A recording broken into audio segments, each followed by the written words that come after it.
Good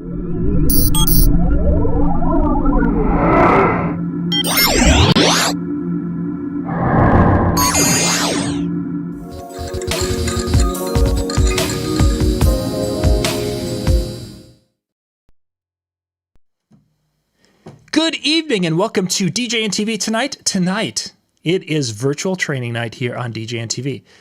MJ, are you excited? I am actually. I was thinking about this all day. This is good. The list of people that we have on tonight, and it's going to be a lot of good stuff. And the fact that you guys are getting it for nothing. I mean, you don't have to buy a ticket or fly to a different city. You just come here on Monday night. And that's a fabulous thing. And the reason for that is because we've got in the description of the video, those are the sponsors who are helping to sponsor these things we do here at DJNTV. And the second side of it is our DJNTV insiders. These are people who believe in the training side of what we do in the industry. And they're part of DJNTVtraining.com. That's our insiders website, where people can go out there and they basically help support the channel because this is really a labor of love for what we do to hopefully raise the level of the DJs in the industry. So, Juan, thank you for joining us tonight. If you guys want the chat, it's live right now. If you're watching us Monday, 8 o'clock Eastern, we kick things off. In just a few minutes, we'll get into our first seminar of the night. So, MJ, we got a lot of ground we're going to be covering tonight. Is what are your thoughts, for people who've never watched one of these before? How would you describe this?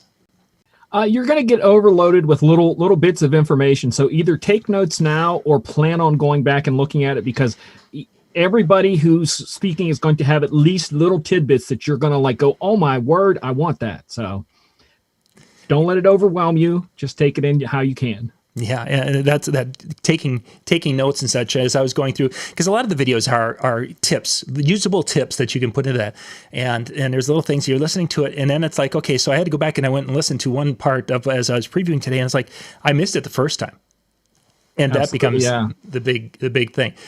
For those of you who are wondering, Dan Carpenter is going to be joining us. He's actually getting a few things, and I think he's just about ready, and we'll bring him in between sessions here. So, MJ, if you want to message Dan and let him know that we'll bring him in a couple of minutes while our first speaker is on, who happens to also be DJ Michael Joseph. I think I've heard of that guy. Hashtag, do you ever shut up? He gets it all out in the beginning of the show, and it'll be great. Yeah. So tonight on the schedule, it's also down in the description of the video. MJ's starting us off here. I want to go to that so I can make sure I'm saying it properly. Then DJ Don Carlo from Chicago is up next. Then DJ SupaFly coming to you from Rochester, Minnesota. We'll be following that up. DJ Marz coming. We're jumping back to Chicago with Marz, and then Jaymie and Jordan. If you have Jordan Marshall and Jaymie Perez, if you have seen them at a show, they're kind of a tag team now as they're doing more shows and working together. And they're going to be giving us some tips on that. And then Jason Jani is going to come in at about 9:20 Eastern, somewhere in that ballpark, talking about connecting with clients and such. And then Mitch Taylor is going to be wrapping it up as our headliner tonight, talking about some of the perceived hurdles with connecting and selling when it comes to your events. So a lot of great stuff coming your way tonight. Okay.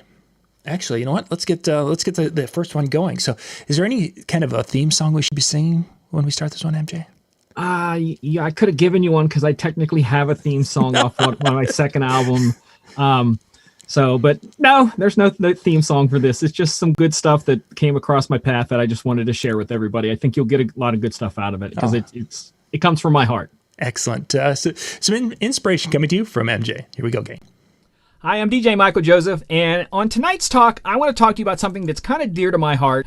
It's something that I spend a lot of time thinking, working, and writing about. It is about creative inspiration, and more specifically, getting past creative blocks or over the hump or whatever description you want to use about that. But that's basically what I'm going to do tonight is I'm going to show you some of my life hacks that I use to kind of get out of the slump. And with us being in lockdown for what seems the past 12 years, it's going to be tough starting things back up again. And that's what I kind of want to help you tonight through some things. And I hope at least one of these things help you in your creativeness, whether it be something with a client or just for enjoyment of your own.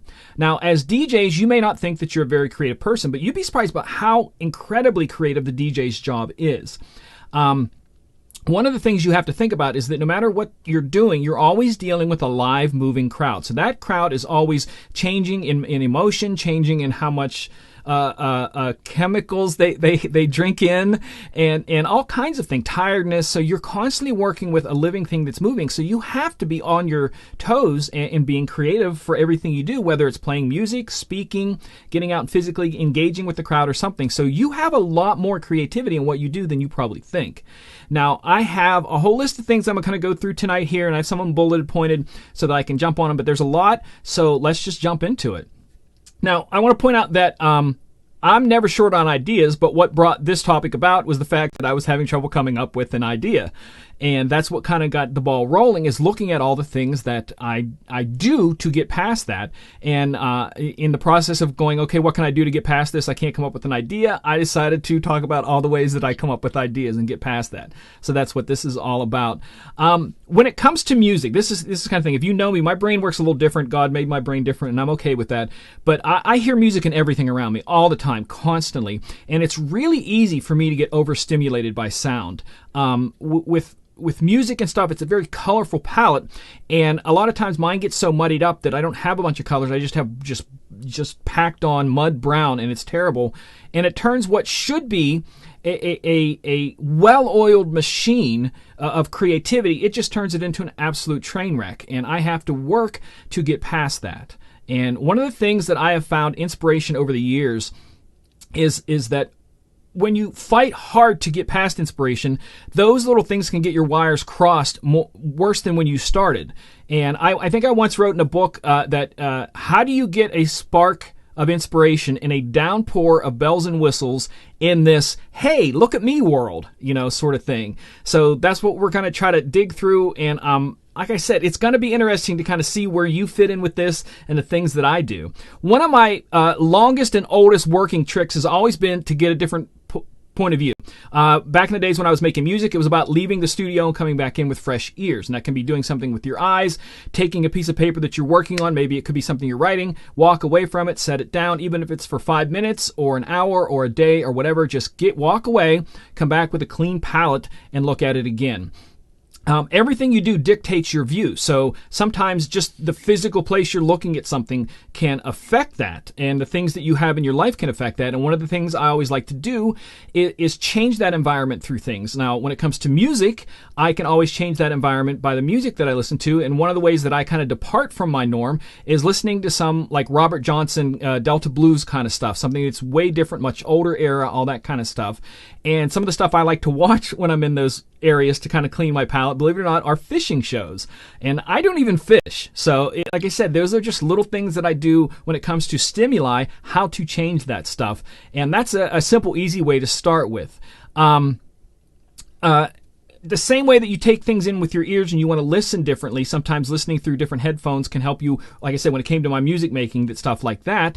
But also look through a camera lens. Take your phone out, take a picture of the project you're working on, and then look at it from the picture's point of view. And sometimes just a change of view like that through a literal camera lens, it can help you kind of find your way through that. And I think that's one of the coolest tricks I've always learned, is just maybe film video of it, take a picture of it, and take a look at it from that point of view. Another thing that I've always done is I go and try to watch a live act, a person who's physically performing, like a street performer or a national touring act or something where someone is actually physically doing stuff in front of you. And that kind of helps bring out some inspiration because you're looking at someone else's inspiration. And when I talk about getting inspiration from a live act, that is not necessarily meaning a living act. So an explanation of that is in my town, there's an area where there's this plaza and they have fountains that go off with, music and all that kind of stuff. I'm sure you've seen them everywhere, Vegas, the whole 9 yards. And it's all synchronized to music. And sometimes just to go and watch that can bring inspiration because it's a thing that's going on. And then you see the people next to you, reacting to it. And even something as simple as that, it is a pre-programmed thing that can really make a difference more than you think.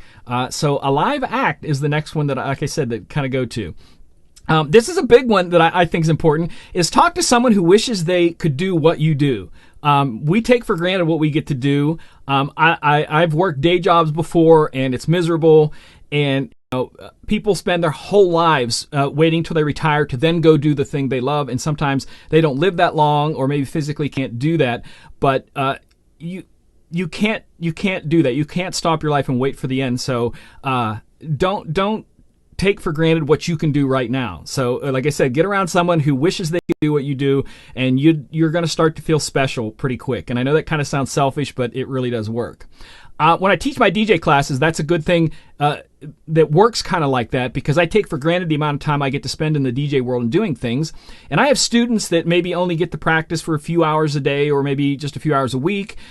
They try to fit all this stuff in, what I just casually do on like a Tuesday afternoon or something.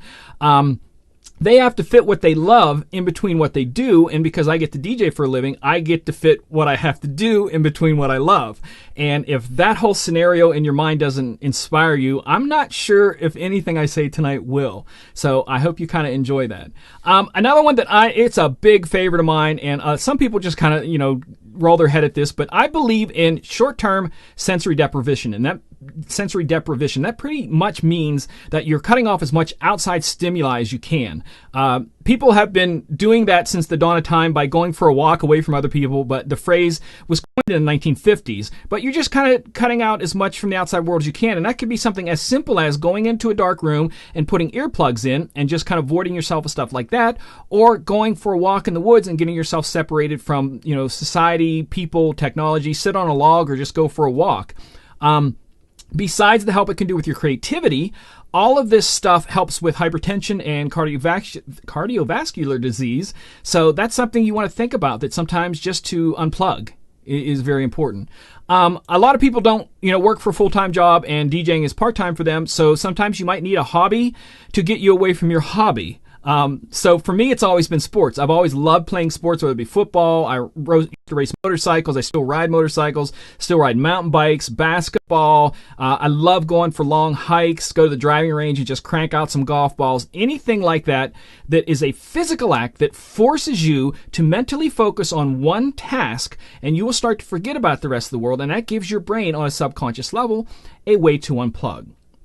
Another one here I think is really good is go hang out with your friends and focus on them. And that's one of the most important things, is that find out what's going on in their lives. Ask them what they've been up to. Don't talk about your life unless they ask you a specific question. If you're going somewhere, let them choose where. Let them pick the music. Let them pick the activity. Just go along for a ride. And sometimes I've literally had phone calls with people that listening to their world in the background kind of makes me go, okay, I'm kind of liking what I have going on here. I'm not so down, because their world is full of a lot of stuff that I probably couldn't handle. So sometimes just get around other people, like that, and just focusing on their life and see what goes on. I also can't tell you how much inspiration you can get from things like YouTube, blogs, articles, or maybe seeing someone in person. Go hang out with another DJ, watch them DJing, volunteer to help an entertainer, whether it be like at a wedding or just be someone's roadie or a sound guy somewhere, because little things like that can also just kind of bring that in there. Back earlier when I'm talking about, changing your point of view, one of the biggest things that I think is important is that changing your environment, like, within lockdown, some of us couldn't go very far, but just change the room you're in. And if you can get out, go work out in the park. Go work at a coffee house if you can, on a park bench somewhere. You may still be looking at the exact same computer screen, but the stuff that's behind it and in your peripheral vision is different, and that kind of stuff can actually make a big difference. The next one I've never really done, but I hear a lot of people saying its praises, is vision boards or life plans, stuff like that. Whether you physically want to draw them out or cut pictures out and put them up, stuff like that, to where you get a vision of what you want to do, can actually help you move further in stuff that you're doing. I actually heard someone say, write a resume for the job you wish you had. So if you wish you were a DJ, write a resume of the stuff you've done. If you're maybe applying to DJ somewhere, or if you want to do weddings, apply what makes you so special, and I always thought that was good. A long-term one of mine is actually notebook ideas. Write stuff down, jot it down, because 2 or 3 years down the road, you could flip that book open, see something, and go, holy crap, that's the thing I need to do right now. And if you don't have that already written down, you can start by writing it down now, or you can actually go online and look up the hashtag on social media of inspiration, hashtag inspiration, because there's so much stuff people post like that. Just watching what they post could make a huge difference. One of the other things that I think is important that you have to remember, that inspiration can come from absolutely anywhere. So don't ever expect it to be where you want. you also want it to help you enjoy your job, not just help you do a good job. It's important to have inspiration to help you do a good job, but it should also have you let you be able to enjoy your job more. What we get to do as DJs is fun. We are paid literally to celebrate with people. So, whether it be celebrating a wedding, a birthday, or just the end of a work week at a bar, if we can't, enjoy what we do, that's kind of messed up. And inspiration, like I said, can come from anywhere, even some silly little guy speaking on YouTube about inspiration. If all else fails, here's a few things you might want to think of. Take a few days off. Like I said at the beginning, I struggled with an idea. I took the afternoon off, went for a 6.5 mile hike, came home, did a few things, got up the next morning, and I had a clear vision of what this needed to be. And that's all it took, was for me to walk away, and everything that I wrote down, I literally did all of this in a half an hour or less, just because I took a break and got away. So those are my little life hacks, and I hope they helped you, at least one of them or multiple ones, because this is really important, and I believe that you can do it. As simple as that. So until next time, this is DJ Michael Joseph saying take care and God bless.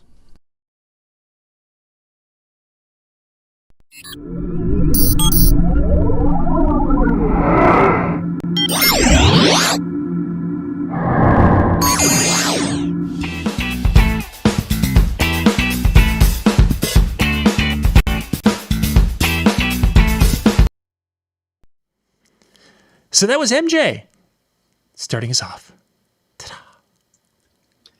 Hashtag. It's all downhill from here. Yeah. Hashtag doesn't he shut up. Sorry.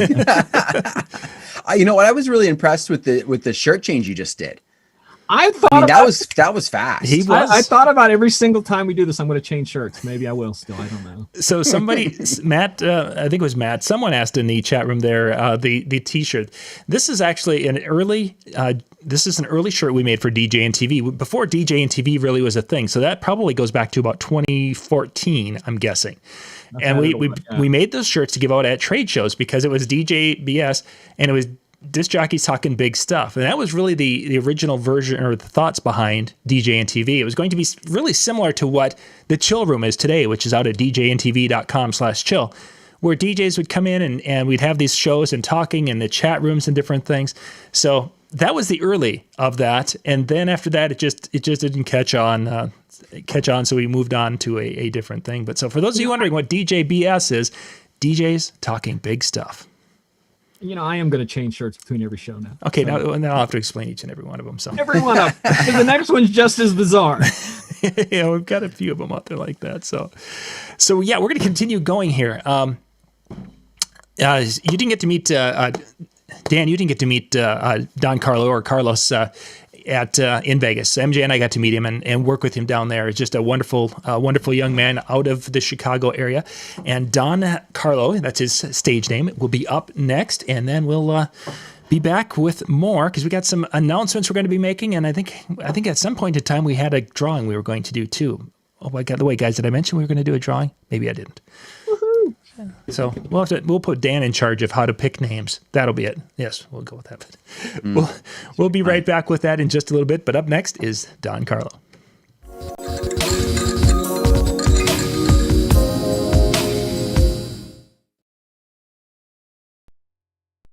Hey, what's going on all? Thank you so much for being here tonight. Before we start, I want to introduce myself. My name is Carlos Ruiz and I go by the name of DJ Don Carlo. I am from the northwest suburbs of Illinois. My fiance and I run Don Carlo events. 90% of our events are weddings and the other 10% are quinceañeras. We provide bilingual service, English and Spanish, for these special events. John asked me to do a quick video on something that can motivate us. So I'm super happy to share some thoughts with you. Let's get started. So if I ask you at this moment, what are you doing to differentiate yourself from your competition? What makes you different than the other DJs? What will be your answer? Some will say prices, some will say equipment, some will say social media content, and the list can go on. However, before answering this question, it is necessary to go deeper and analyze what gives us the motivation to improve ourselves each day. We all want to be better, but better compared to whom? It is not comparing yourself with your competition, it is you versus you. So let's ask a few conflicting questions that I'm pretty sure you already know. The what, the why, and the how. And let me clarify, the what. The what has to do with your big picture. That dream that sometimes seems impossible. The why. Why you want to do this? Is it because you want to provide a good living for your family? Because you want to show the world that you're the best DJ around your area? Why? And then the how. This is where things get complicated. This is where the execution comes in. This is where you have to design a plan to make it happen. It is important to say at this point, it doesn't matter if the steps taken are small. The important thing to remember here is not to stop moving forward, one day at a time, one step at a time, one goal after another one. All of this seems simple, right? Well, it's not. Many books will sell you the magic recipe to success. They follow these 3 simple rules and you will be rich. Who wouldn't want everything to be so easy?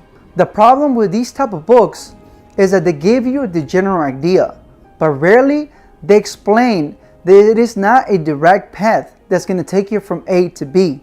Let me be clear, there's no shortcuts. Throughout my life, nothing has been easy, especially in the long-term goals. At the age of 12, I came to the United States, so English is my second language. And if you add to all of that I'm not naturally talented, the result is hopelessness. And let me clear it out.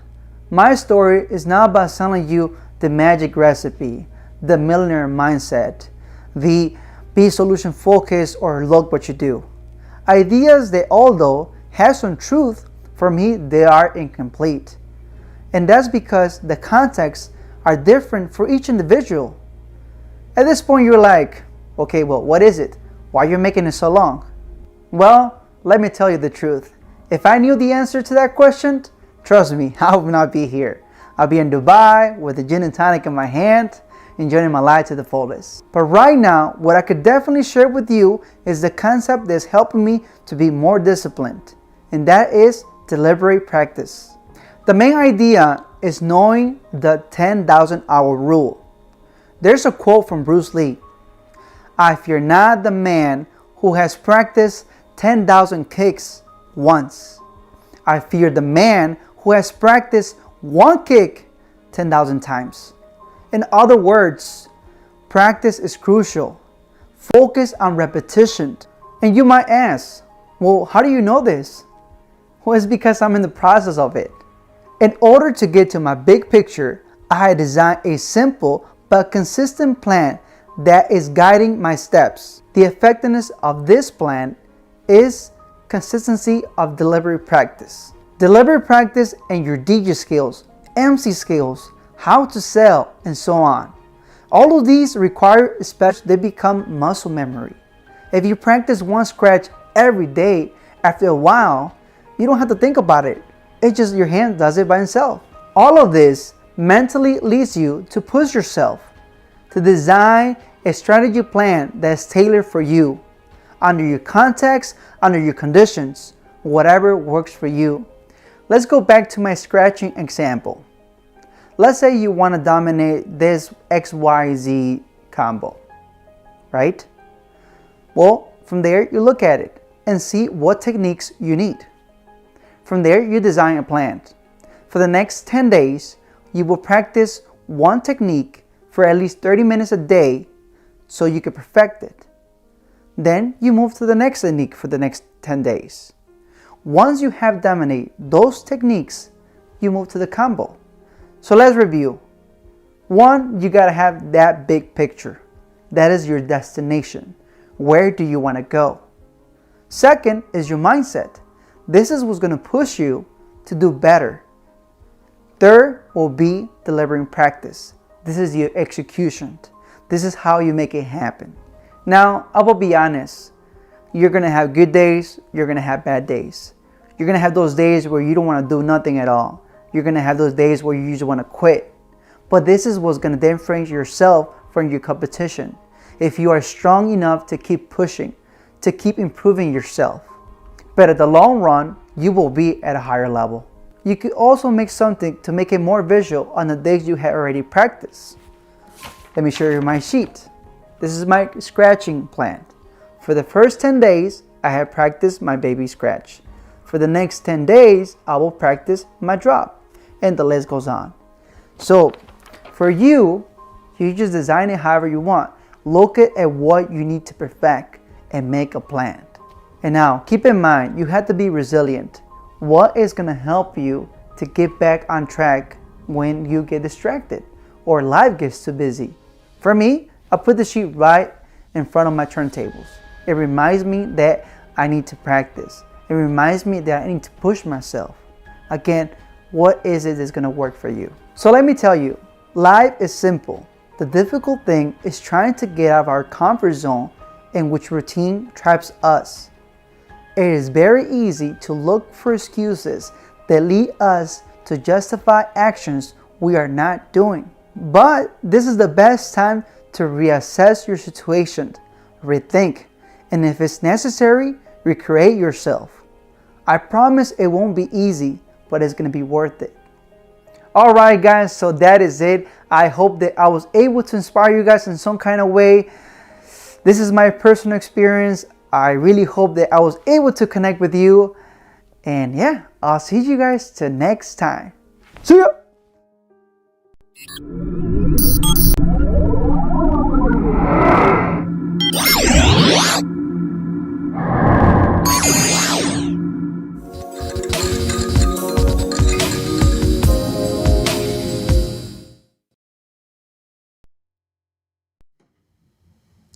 So Don Carlo coming to us from Chicago. Our first time of meeting Don was last year at the DJNTV conference we had in Las Vegas, and definitely somebody that I really treasured getting to know Carlos out there. So if you guys get a chance, reach out, get to know Carlos. He's a great young man. There's one of those people you like to have in your friend group because he's a wonderful person. So I have a selfie with him, Scott, and I in the back of this tiny little Uber. You know, us three like this. Yeah, he went down with MJ and Carlos and my family. We went down to experience, the really good quality cuisine in Las Vegas. Yeah, we went to White Castle downtown. Yeah, that was a mistake. So, well. Okay, so we have got coming up next. We've got SupaFly coming up here in about 6 minutes. So we got a few there because there's a couple of things I wanted to talk about. First off, you might have noticed earlier in the show we mentioned the May show. We do this. It's generally the third Monday of the month. In June, it's going to change to the fourth Monday of the month, and we'll talk about that in the May show. But there will be a different date in June. May, it'll be the third Monday of the month, and we're going to be featuring on that one. Our headliner is going to be Jim Cerrone. So it's going to be. That one's going to really be kind of focusing on the wedding side of it and really focusing on Jim Cerrone is known as a perfect host, and we really want to focus on people being there and their wedding performance for the day. So MJ, I know that's going to be one of them that you'll just probably not. I'll have the shortest speech. I can't help you. Don't do it. I can't help you. Watch the next person. Yeah, exactly. And there's MJ's speech for the night. So. Before we jump though, guys, and the two of you won't be able to see this. I'm going to put the graphic up here from Midwest DJs Live. They can still hear our microphones, but they can't see us. There's next week is Midwest DJs Live. This is going on in Milwaukee, but the tickets are all sold out. But you can still get the virtual ticket for next week. They've got some great speakers. Go out to MidwestDJsLive.com. You can see the URL on the screen right now. And if you enter the promo code DJNTV, that's going to save you $40 off that virtual ticket for next week. So go out there, do that. You're going to be able to experience some great content. What's really kind of neat about it, guys, is that you can go and it's back to us, gentlemen. They can go and they can watch it live as it happens, which is really kind of neat. So it'll be real time. And then they can, or if they can't watch it during the day, they can watch it that evening and stream, or because the streams are going to be on demand and such, which I think that's going to be the future of a lot of DJ shows of how they're doing it. So really kind of a cool thing that they're doing in Milwaukee. So I'm excited to see how that'll turn out. Nice. Kudos to them for jumping on to doing that, because it is a difficult time. You have people that are still unsteady or are in states that are just recently allowing people to leave without having to lock down like crazy when they get back. So this is a great opportunity. And of course, because they sold out. So let's not turn people away. Let's let them have some fun. Oh, exactly. And even if those situations, we've all had those times where it's like, I've got something on the schedule and we're going here, going there, whatever it is.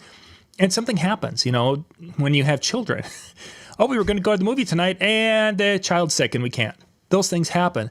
And having that ability to say, I can't make it to Milwaukee for whatever reason. Yeah, I've got to, maybe eat a night at the hotel room, whatever it is. But at least you could still get the content. You can still participate too a little bit because you'll be able to see the people in the room, which is really kind of neat. And you'll be able to experience some of the, it's not the same, but you can definitely experience some of the things. Let's see. Is Facebook, Juan was saying Facebook must have had a weird thing. So if you're watching it on Facebook, maybe your connection was good. Otherwise, we sent the YouTube link, and you guys can share that YouTube link that we put into the chat for tonight. Let's see, we got a couple of minutes. So MJ, last Wednesday, you dropped a video last week. What was that one on? Virtual DJs. Yes. New stuff on the early release 6404. I've had messages that have been coming in on that, and I'm sure you've seen some of those. And what's interesting is that people watch that, and now they're requesting some other virtual DJ videos, and then some of those are videos. It's like, oh, here's that link that MJ did it here. Here's that link of MJ doing it here. One interesting one this week is somebody asked, and you give you a couple of minutes to answer this one. When you have a song from the '60s. And the beats, they didn't have drum machines back then. Is it possible to fix that in Virtual DJ so you can actually be able to somewhat beat mix that? There is a video on that in complete detail on the insiders area where I show how Virtual DJ will let you set a variable beat marker. And variable beat marker, all it does is put downbeats on the downbeats so that if you run an effect, they match. They don't a gallop, as we like to say, when stuff goes to but it doesn't change the actual beat. So to change the beat, you either have to go get a fixed version or throw it into Ableton and do what's called warping it. And like I said, in the DJNTV insider area, there's a video on there how I show how I warp something and fix it. But all you can do in virtual is correct the downbeat markers. But if you put it next to a song that is on beat, you will see them start to separate. So it will work for some things, but not others. So. Well, it'll make the effects and stuff and trigger properly. Mm-hmm. But it's still not going to correct the song. Yeah, for those of us who like to do a beat, drop the bass with our button on the effects. It's kind of a cool sampler thing. I kind of like that. Yeah, that would be off. Yes, correct. Oh, that auto sync thing would be off. Yeah, auto sync would be. So MJ mentioned it's in the insider area. You can go to DJNTVtraining.com, and on the front of the website, you can go scroll down and you can see most of all the videos that are there. There's links to it. Some of the videos, like that specific video, had music in it. So it is there, but it's behind the password wall. You have to sign up to become a member. To get in there so you can get past that, because if we don't have it behind a login, then it gets flagged and then we end up losing accounts. So that's why it's there, and that's where you can find it. Excellent. Got a video for everything. Yeah, there's a lot of stuff out there. And a shirt for everything. And now so this would have been I think around what year? 2014, because on the back it says Minneapolis 14. The show that never happened. That was the show that never happened. It never happened, but I got a shirt for it. We were getting ready to put together the show. Well, you know what? We'll talk about that after SupaFly's up. DJ SupaFly, coming to us from Rochester, he's got 5 tips. 5 tips for mixing. I think that we'll be looking at next. So, ladies and gentlemen, DJ SupaFly.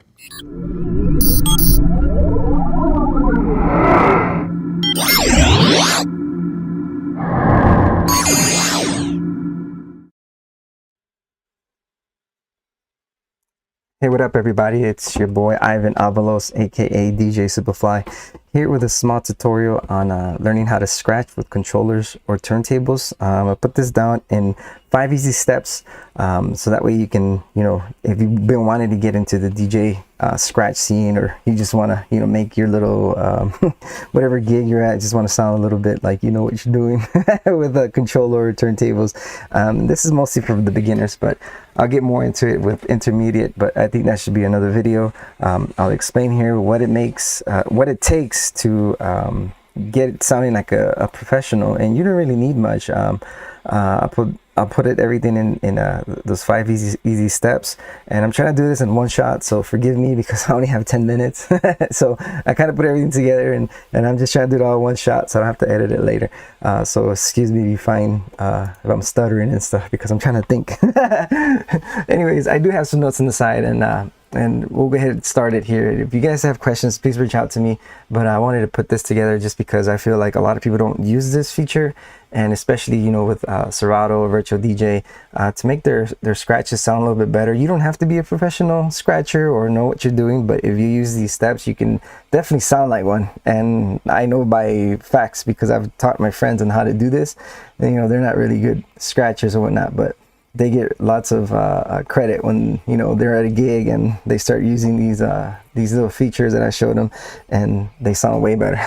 And they get compliments from the guests and the bride and grooms or whoever they're at. So yeah, all right, so let's start with step 1.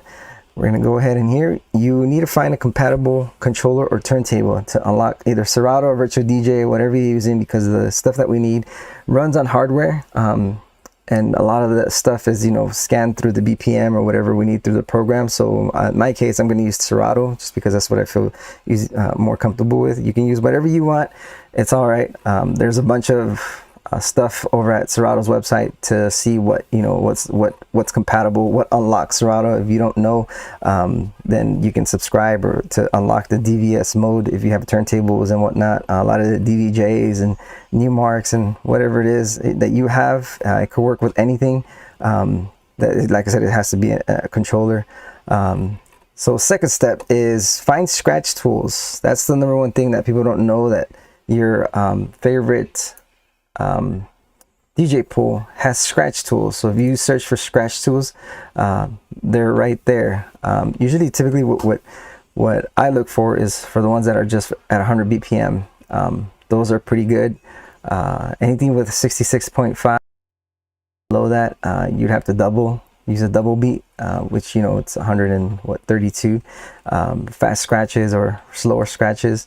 You can see here BPM Supreme. Sorry, these web pages are still loading. Oops, I forgot to log in that one. I don't want to do it because I'm in a small time frame. So anyways, like you have here, you have 72 and S11s. I have a 72. So make sure you download those from your favorite DJ pool.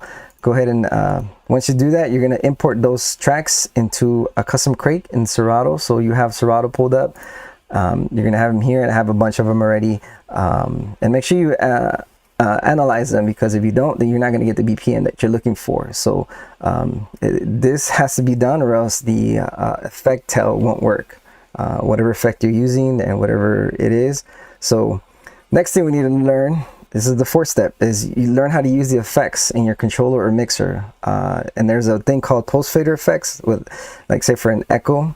What it is whenever you cut the track, basically it leaves a tail, right? If you go from 0 to, or if you go to 100 to 0, I'll show you in a bit. I can't show the crossfader because I have my mixer connected, and I'm gonna show you that here. I'll try to get it in the shot. If not, I'm sorry. It's a post fader effect where if you cut off the music, the tail is gonna cut off of the song. Like, it's gonna cut off like right about close to where the track is, and it's going to leave a tail. That's what the echo is. So we need some type of post fader effect to happen for that to work. So next up here, make sure that whatever effect you're using, I'm going to go ahead and use the echo, because that's what a lot of the DJs tend to use. Make sure you don't overpower your volume on it. You can add a bunch of stuff, but there is a way to do it so that you can combine all three. But like, again, we're just going to do just a small portion of it to make it sound good. And the other thing we want to make sure is that we set the beats either to 1 or halves. You don't want to go beyond this because your scratching is just not going to sound the same. You can set your fader curves on your mixers to a fast dip. If you know what I'm talking about, go into your mixer. Usually controllers have this crossfader knob in front of them. I can't show you. It's usually the fast. Basically, what it means if you go from 0 to 100, like in the millimeter of moving that crossfader, that's what you want. That's what the scratch is. So what we're gonna do next is we're gonna load a BPM track, basically to the song or to the side that is your non-dominant scratching hand. We're gonna load the scratch tool that we downloaded from earlier. We're gonna go ahead and load it to, mine is the left, so I'm a scratch. My left hand is I wouldn't say my dominant hand, but my dominant scratch hand, if that makes sense. And all you do is just look for a beat, usually the ones that have extended intros, like whatever music I had. I didn't know I had this, and I have a lot of Latin music on my computer, so this is the first one that I found was like trap or hip-hop, whatever. So what you want to do is you're going to want to loop the first 8 beats, and like I said, all the extended intros have that. And let me show you what I mean specifically as into why you need to match the BPM and the scratch tool at the same time, is because this is how DJs do it. This is how they found their beats. I'm gonna let it go, and you're gonna see that they both match on the one.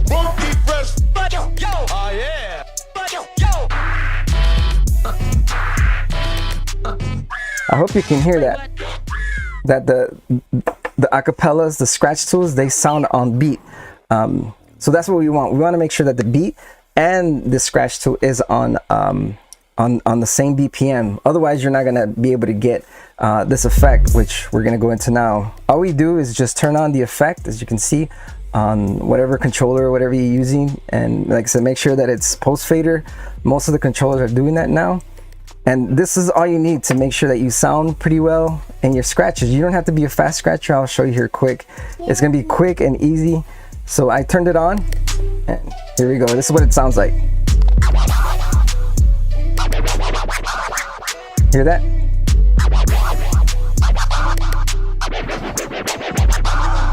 Change up different beat or different scratch tool.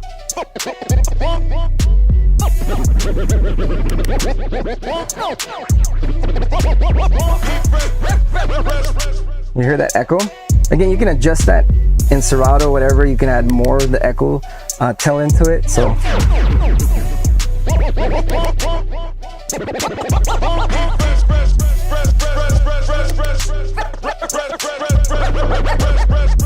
now, depending on that volume of that echo tail that you're using, make sure, like I said, don't overpower it or it's not going to sound as great.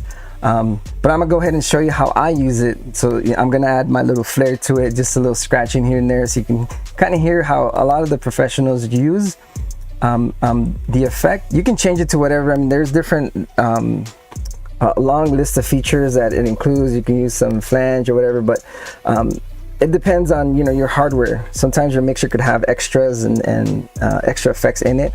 But otherwise, I'm just gonna stick with Serato because I believe everyone's gonna be dealing with Serato. So I'll give you a minute full of this because that's how much time I have left. All right, guys, here we go.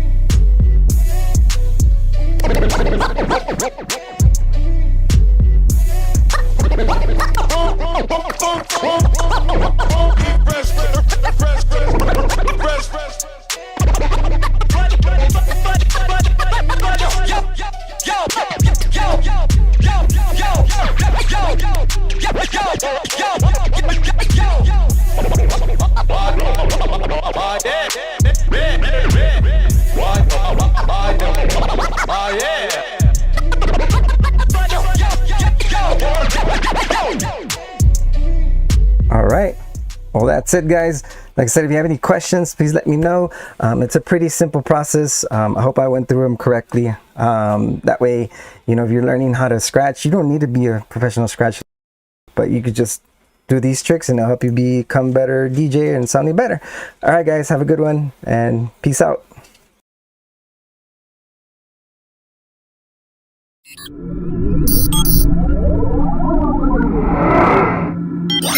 Yeah.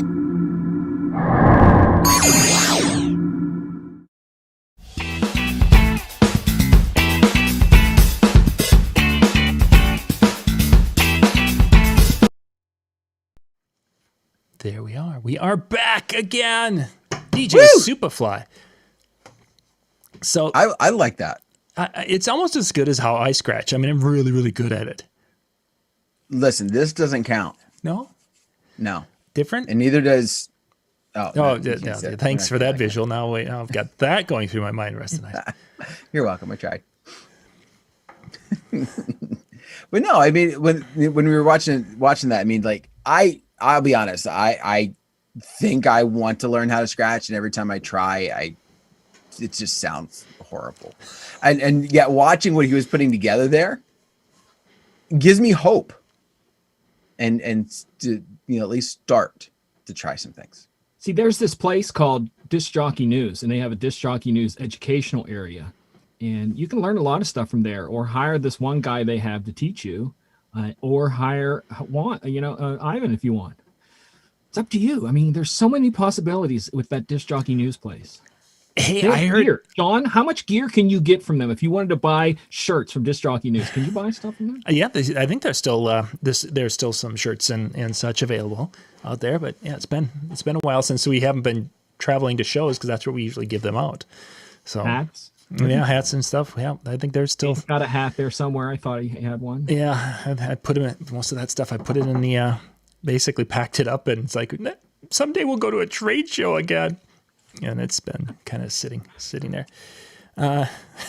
Yes, I did do a wardrobe change. Yes, a hat. Yeah, he did the hat this time. Yeah, so I told you that people would want that. Yeah, I guess he you're said, right. "Oh, don't worry about it. We'll talk." Because you kept talking about it. Yeah, so so we'll get the hat. Give you. Let's see. When is our next? When are we going to be? So we got a couple of minutes here.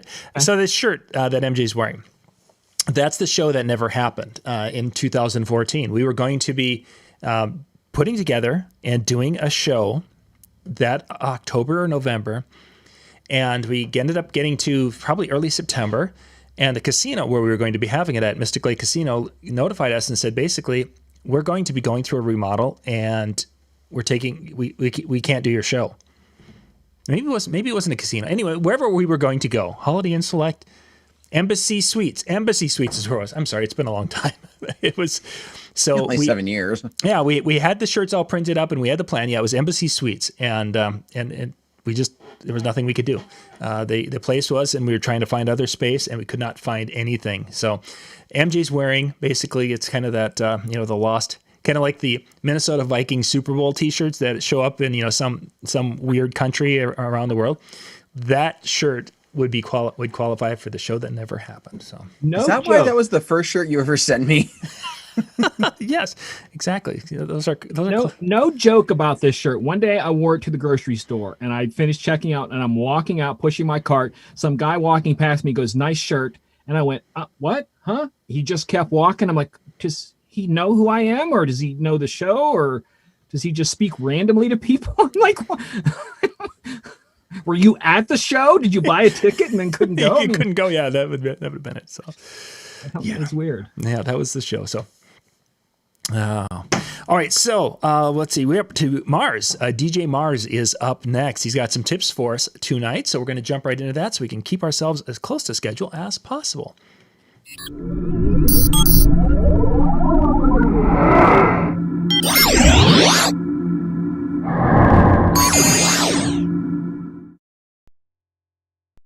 Hello, my name is Marcellus Lawhorn, son of Ruby, brother to Andre, Michelle, Terry, and Tony, and father to Madeline and Olivia. I'm also the owner of Charisma Entertainment in Chicago, and next year we'll be celebrating our 20-year anniversary.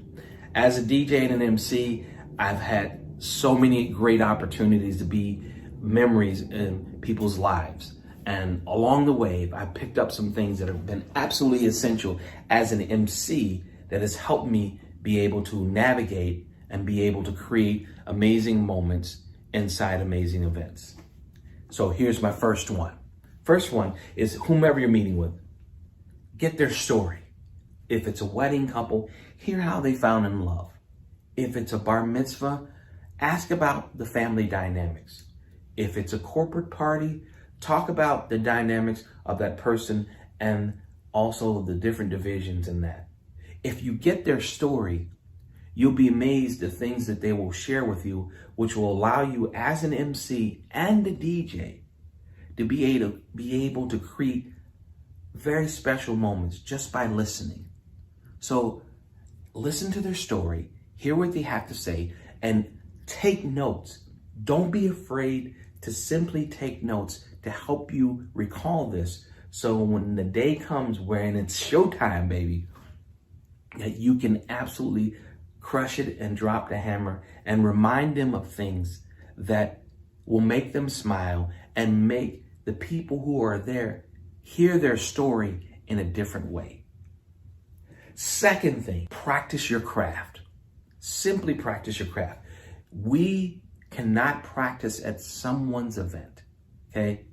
You need to take time to work on things that, that you feel that you're not strong in. And the toughest part of that is really looking at yourself and going, hey, I'm really not good at this. To be in this game, you've got to have some sense of ego and some sense of self-value.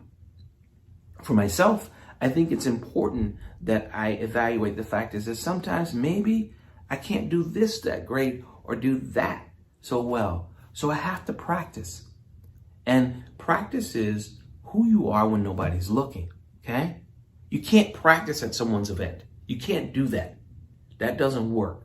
You want to try a new DJ trick, or you want to try a different approach to the way you hold the microphone or MC. Please do not do that on someone's event. It's way too important. So practicing has everything to do with success. The third thing is take some chances. And I say take some chances, but take some chances on the way that you look so that you can show up at an event looking your best. Regardless of your body type, regardless of anything like that, it's extremely important to look the part. Wherever I go, people can always know that I care about the way that I feel expressed through my dress. And that's as simple as that. I want to be the best looking person in the room, no matter what it is.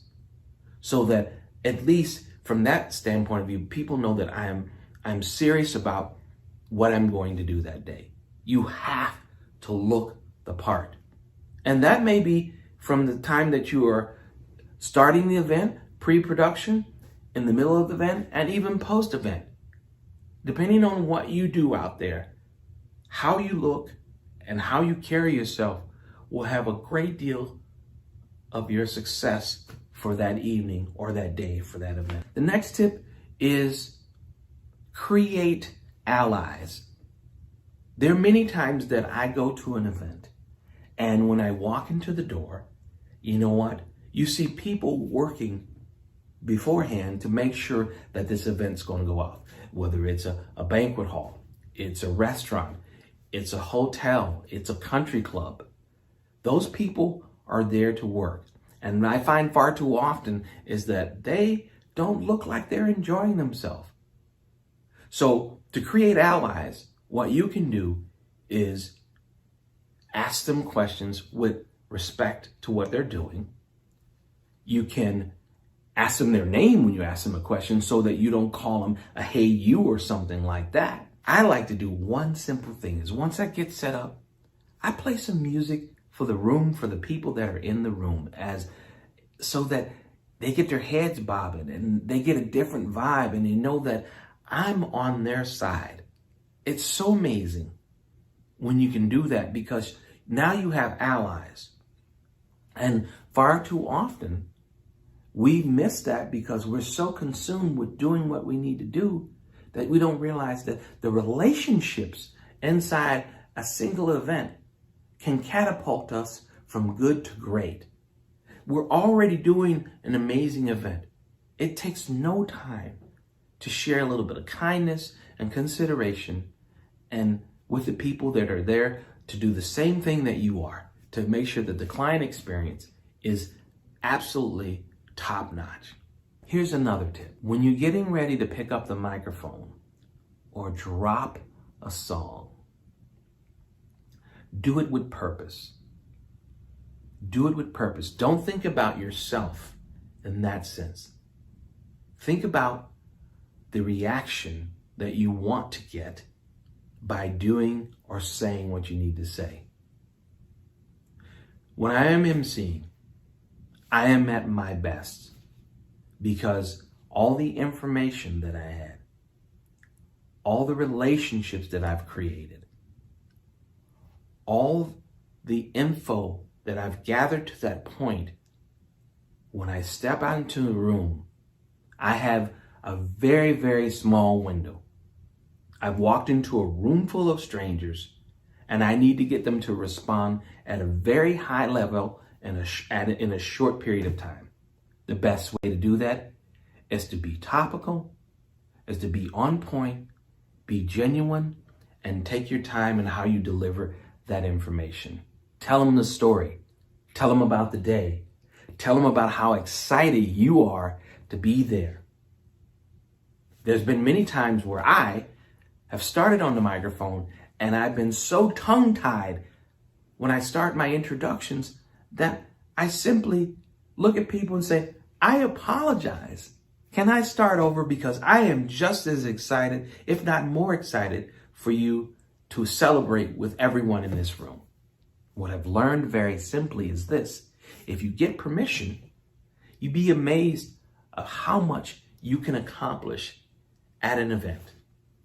Now, the restart, I can stand there and look around the room and look this way and look that way with extreme confidence, knowing that when I say what I need to say on the microphone and I articulate that story that was shared to me by the bar mitzvah mom or the wedding couple or the host of a corporate event, that people are going to listen and they're going to hear me and they're going to enjoy the experience that they have. Lastly, my final tip is to just be in the moment.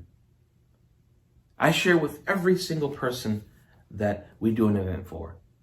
The one thing that I want them to do is to be a guest at their event, to be in the moment. And if you're in the moment, you won't miss anything.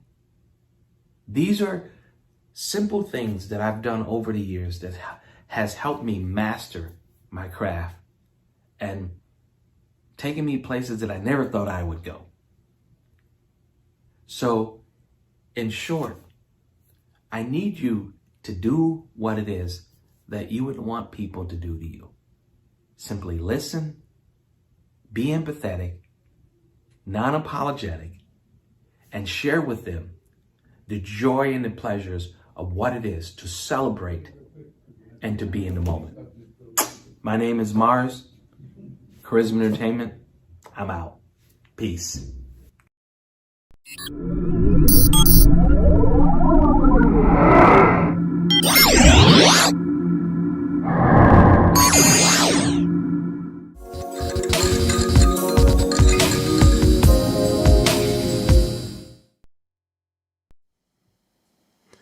Some great tips in Marz's little presentation there. I think for a lot of you, might go back and rewind and play that. There's just some of the things that when I first learned that at a DJ convention, being in the moment and having a purpose for what you're doing, just little things like that, just make it, I mean, it sounds common sense, but it really changes the way you think about things so quickly. Just that ability to kind of fully absorb yourself. I think too oftentimes, especially when you get in the heat of the season, we start looking at just let me get through this week. Like, let me just get through this week. Let me get through this month, whatever it might happen to be. But to kind of take a step back and put yourself in every element of the night as best you can. Father, daughter, mother, son, if you're talking about weddings or, when you're talking bar mitzvahs, think about being the parents in this situation. It's, they're coming of age for them too, as well. So there's a lot of elements that,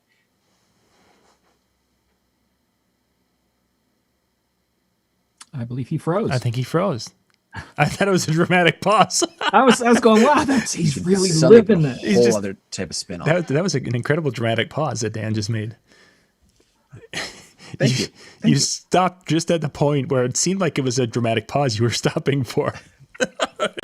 Yeah, I finished and I looked at you guys and you weren't moving, and I went, "Oh man." It was poignant though. You know, it was- whatever it was, you could tell just by the grimace on his face, and that it wasn't, you know. This wasn't. It's good stuff though. It really was. It was good, and again the whole situation of the room and what you can bring to those people for that moment is critical. So if you guys, if you weren't kind of paying attention, jump back. There's some great content there from Marz. So thanks, Marz, and reach out to the people who put the presentation stuff together tonight, and say, hey, I loved what this was great. Ask questions. Everyone that's on tonight's show, they're here for you, to help you in some way, shape, or form. They might be suggesting some really, really good music, like Vanilla Ice singing the hits. They could be doing things like that, or they might be, suggesting, a good lawnmower like Toro, or they could be just suggesting, a good coffee mug like Perfect Portals. Still waiting for mine. So there's all sorts of. Or you could buy MJ brand alcohol-free vodka. Alcohol-free vodka that comes right from this thing called a spigot. It's great. With a filter. That is a Culligan filter water there. In just a couple minutes, we're going to get to Jaymie Perez and Jordan Marshall. They're going to be talking about working together as a couple and giving you some tips and thoughts on that. I wanted to jump back to the Midwest DJs Live thing one more time here. They've got a special going on right now. They are doing this next week. You'll notice the dates of April 25th through the 27th. Go out to Midwest DJs Live. That's Midwest DJs, plural, DJS, live.com. And you can go and check that out. There is a promo code. They are doing it virtually as well as in person. The in-person tickets are sold. They're going to be doing it virtually. And if you use the promo code when you go to check out for the virtual ticket of DJNTV, you're going to get $40 off on that ticket. And then you're going to be as that show goes, because that's one of these cool things with technology and with the Zoom and how this last year. If there's anything positive about it, is that there's more content available than ever before, and you're able to experience things in ways you've never been able to experience before. And next week, you'll be able to attend virtually and get some great content from the show. Or the great, software like Mega Seg. Yes, No, he said Mega Sync. No, Mega Seg. You missed the Seg. No, he actually called it a good software. No. Yeah, I'm sure it's that. Jimmy's joining us tonight. Thank you, Jimmy, for joining in. We got a lot of people actually with us tonight. Thank you guys for being with this evening. Okay, so we've got Jaymie and Jordan coming up next, and then we've got Jason Jani and Mitch Taylor. So we're gonna have to figure out what we're going to give away during this Jaymie and Jordan time. Dan, we got to figure this out. Okay. So we'll get something on the docket with that. And I'm sure you got some more of those 2014 shirts. I probably do, but they're probably the schmediums. Meetings. I think we're all out of the actual real sizes. That's that one Pioneer shirt I have. I love it, but it's a medium. It's a schmedium. It's like, no. Oh, they're so tiny and small. So let's just jump into, let's see, Jaymie and Jordan are up next.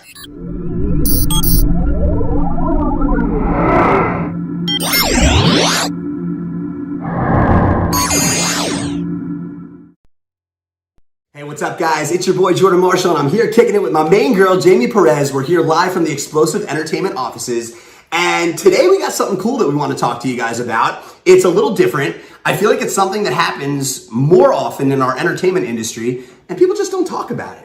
We're here to kick it today and give you guys some awesome tips on how to work and have a happy work relationship with your personal relationship. So for those of you guys who didn't know, in addition to Jaymie and I developing some incredible events and some lifetime memories for our incredible clients here at Explosive Entertainment that's based out of Monmouth County, New Jersey, we also date!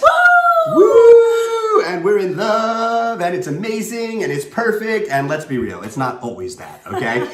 But we are in love. We have a great time doing this, both professionally and socially, that we thought, hey, you know what? We do it. It's not by any means a professional way to approach it, but any help that we can give the industry and help you guys if you are in a situation where, you're working with a significant other or you have a relationship that's personal and professional, we want to help, right, Jaymie? We do want to help. We do, because that's how we roll. So we got some great tips for you guys here today. We're going to kick things off. So Jaymie, why don't you get them started? So, couple tips for you guys today. And the first one is knowing each other's strengths and knowing each other's weaknesses. And obviously, you know, that's pretty self-explanatory, but you really just need to pick up where the other one lacks. You know, if you know Jordan, you know that he's a great talker and a great speaker. So I kind of let him roll with that and I fill in where he needs. And he knows where my strengths and weaknesses are, and we just kind of play off of that. Exactly. And, you know, really just to elaborate a little bit more on what Jaymie's talking about is that when we first started working, you know, in the Jaymie's preliminary, you know, time at Explosive, it was about 8 months to a year before we got together personally. So this was a great time for us to kind of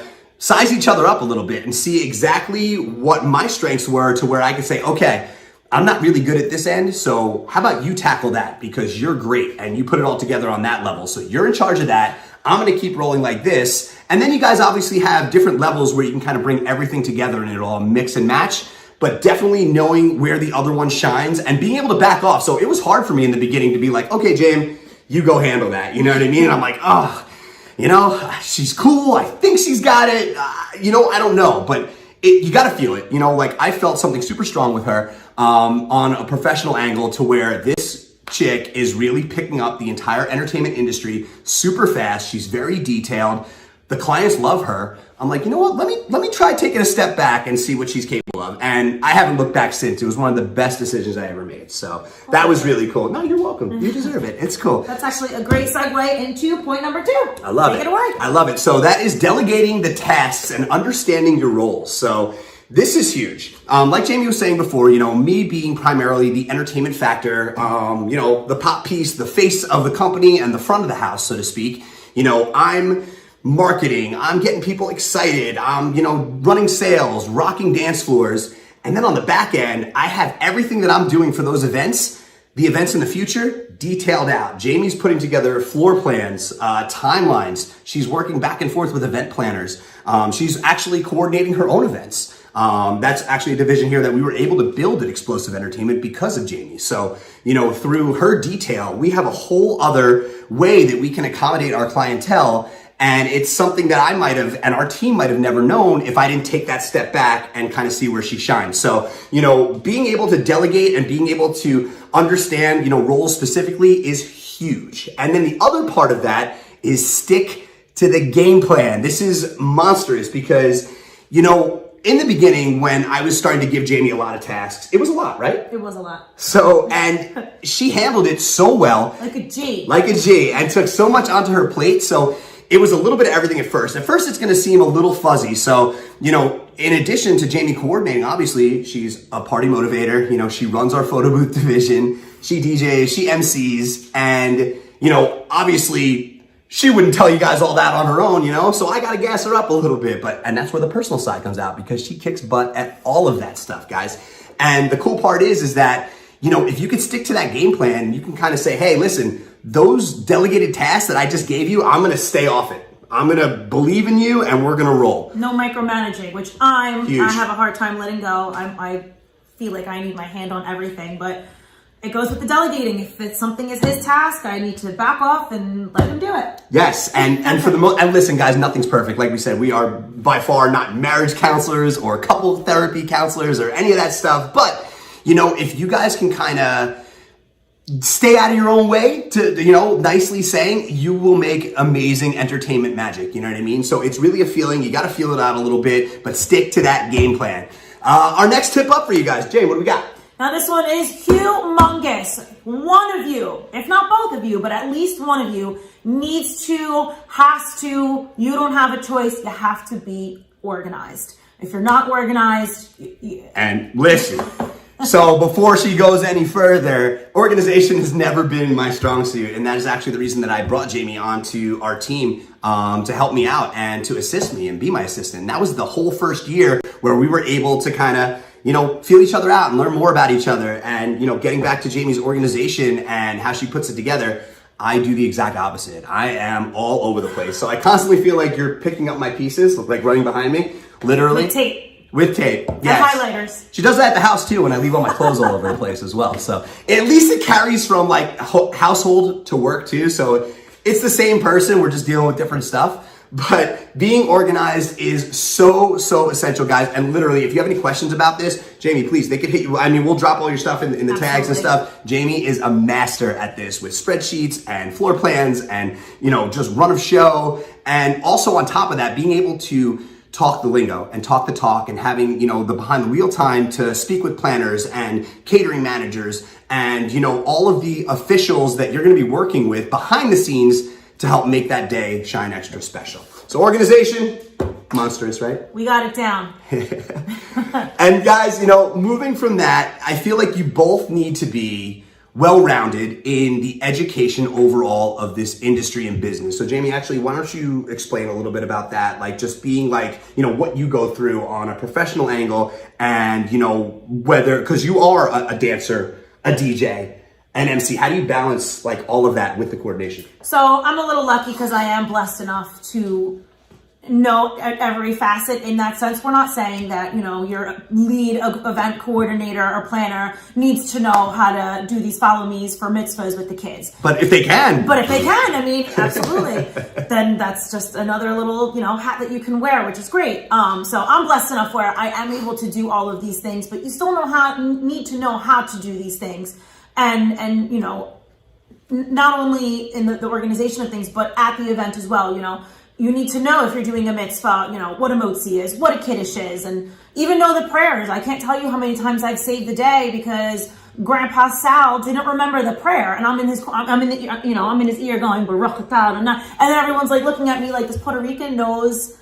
She sure does. Jewish prayers? Well, because she hangs out with the adopted Colombian Jewish kid that, you know, school her properly. You need to know everything. And if you don't know, do not lie to your clients. There's nothing wrong with saying, hey, you know what? I'm really not sure. Let me ask my production team. I'll get back to you. Let me ask my manager and I'll get back to you.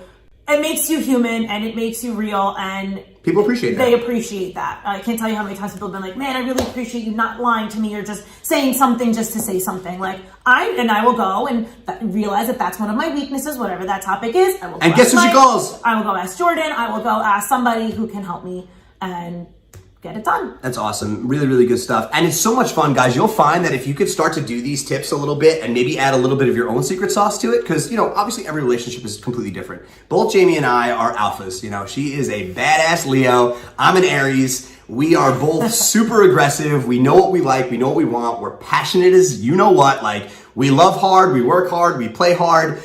There's a lot of emotion that comes into it too, but if you could really find that, you know, that fine element that brings both worlds together, you guys are going to have complete magic going on, and we're going to be so excited to see it. Another big tip as we get ready to wrap things up a little bit, we got just a little bit more on this for you. I think one of the big things that Jaymie and I were trying to come up with for you guys, we want to make it real. We want to make this whole entire thing very real and down to earth and show you guys, you know, kind of bring you a little bit onto the inside of our world and what we do. So leaving your ego at the door is monstrous. This is such a huge thing. And kind of what I was talking about with us both being alphas is a great We're not perfect at it. We are not at all. We're not perfect at it at all. But I feel like we're kind of writing the book a little bit, and I love what we're doing because I literally get to wake up every day next to this beautiful young lady, eat breakfast, grab a cup of coffee, get ready, hit the office, go make, you know, as much money as we can today, meet new clients, build new events.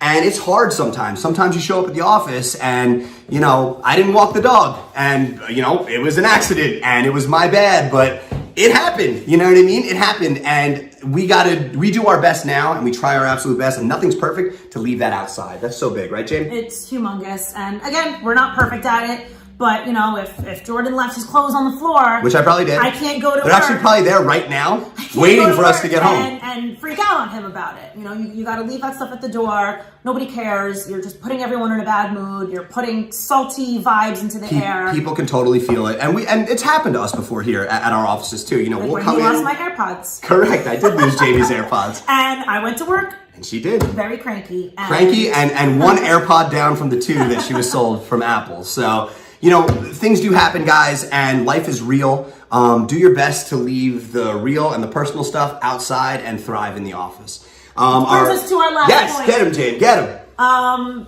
Yeah, so what we like to do and what we encourage anybody in the industry, or any industry really, is make sure you guys have a date night. Put down the phones. Throw them in a corner. Throw them in a lockbox. And this is if you're already got something going. If you're already working with your significant other, or you're building that relationship. If you have, your girlfriend, your boyfriend, your fiance, husband, maybe they're coordinating. Maybe they're up front in the office answering phones. It could be the tiniest of tasks, or it could be something big. Like, we're kind of, putting all of our money on red, and all the eggs are in the basket with each other. And we love it. It hasn't done us wrong yet. So again, like putting down that phone, right? At least one night a week. You put down the phones. You don't look at the phones. You don't talk about work.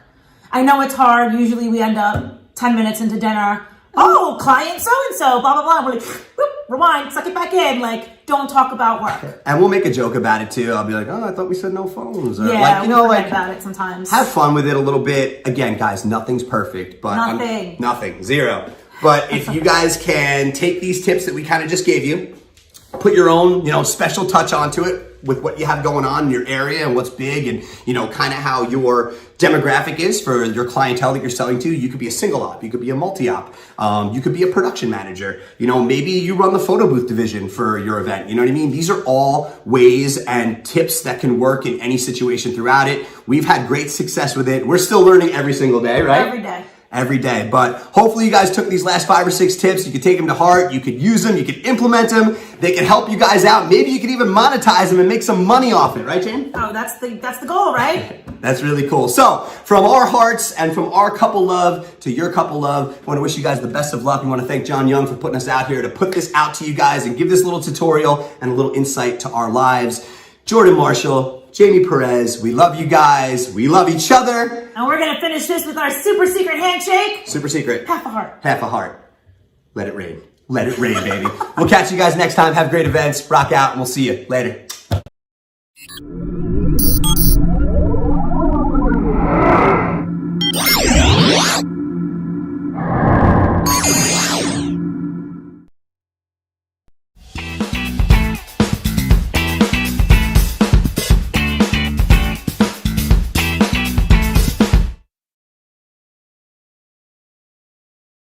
Guys. Man, that's something we need for our Monday night show. We need a super secret handshake. We have one, John. But if we can't show it, because then it wouldn't be super secret. See, I always mess these things. Dan and I do it every single Monday night. Yeah. At the end of and we've been doing this for so long that I don't even remember how it started or what it means. Where it came from, but it's there. I think it was the night we all got frozen somehow. I think it was something like that. Yeah, probably. Jani was on with us. And all of a sudden the internet gave us the old heave and ho, and there we are. That was Jaymie Perez and Jordan Marshall. Great. Jordan is. I'd swear he must have just taken like 3 tablespoons of sugar before he started that. He was going. Decaf, my friend. Yeah, he's like that all the time, though. Yeah, I don't think I've ever seen him down. Yeah, he is. I've been told that I get like that when I do, because like the last one we did, the 10 minutes videos, someone asked me like, "Did you speed yours up or something?" No. It's just what happens. I don't have to deal, when I'm not talking against someone. It's just, I'm upshifted. And yes, he drives motorcycles, so he knows. Oh yeah, slipping the clutch. Who needs a clutch when you just pop it in gear? Yeah, we do. Okay, so next we're up to Jason Jani. Jason's going to be talking about giving some tips on sales. I wonder if I have the 5 things you can do to connect with clients. To connect with clients better and close the sale. Hey, I've actually got a title that Everybody loves number videos, so this is going to be awesome. Yeah, and I remember to actually write that one down. I just dropped the ball so many times here tonight. So we're going to jump right to that. This is Jason Jani.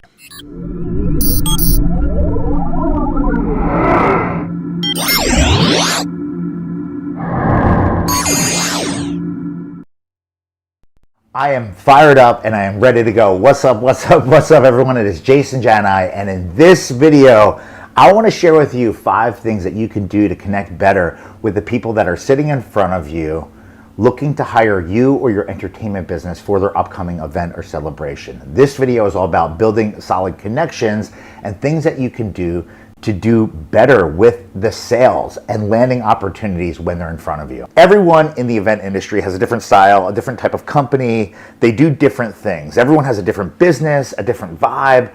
I get it. everyone understands that. And at a very, very high level, we all kind of do the same thing. Although it's very different when you get into the nitty gritty, I wanted to boil down some thoughts on 5 things I think anyone can do anywhere in this industry to help them connect with the people, the organizations, the companies, the decision makers that are considering hiring them for their entertainment needs, for whatever event they have in the future. And I hope you find a lot of value in this video. So I want to kind of kick this thing off in no specific order, and I want to start with kind of a fundamental principle that I think really, really matters, and that is preparation. And I think having a plan when meeting with people is super, super important. I think being prepared is one of the biggest things that anyone can do with sales and successfully doing sales. And the more and better prepared you are, I think the better you will be, and the higher the odds are of you landing that opportunity will be.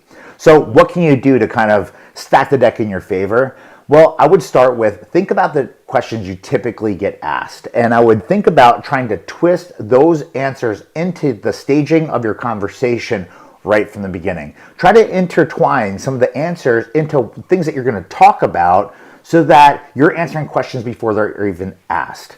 I think another thing you can do is have images or videos available of you in action, especially if they dial into some questions that you typically get asked. And I think that is a big win, and having them available and ready to go, ready to share with people is powerful. Information and knowledge is power.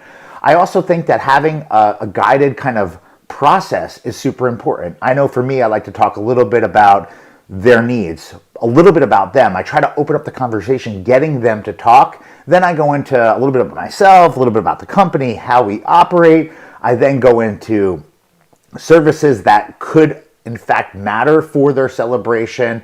I talk about business and talk about the next steps. That's my high level process, but it's adapted each and every time I talk with someone. And I want to get into that in just a second. I think if you put this in play, you will enjoy it. It will become second nature for you, and it will help you in kind of closing opportunities when they're sitting in front of you. Having a plan is really, really big, and that right there is number 1. Number 2 is about making it personal, and you need to stop using a one-size-fits-all approach to your meetings, even if they are the same type of event. Everyone wants to have a fun celebration. We get it. Everyone wants to have a fun party. We get it. Everyone has a different vision in mind for their upcoming celebration. We get it. Fun means different things to different people.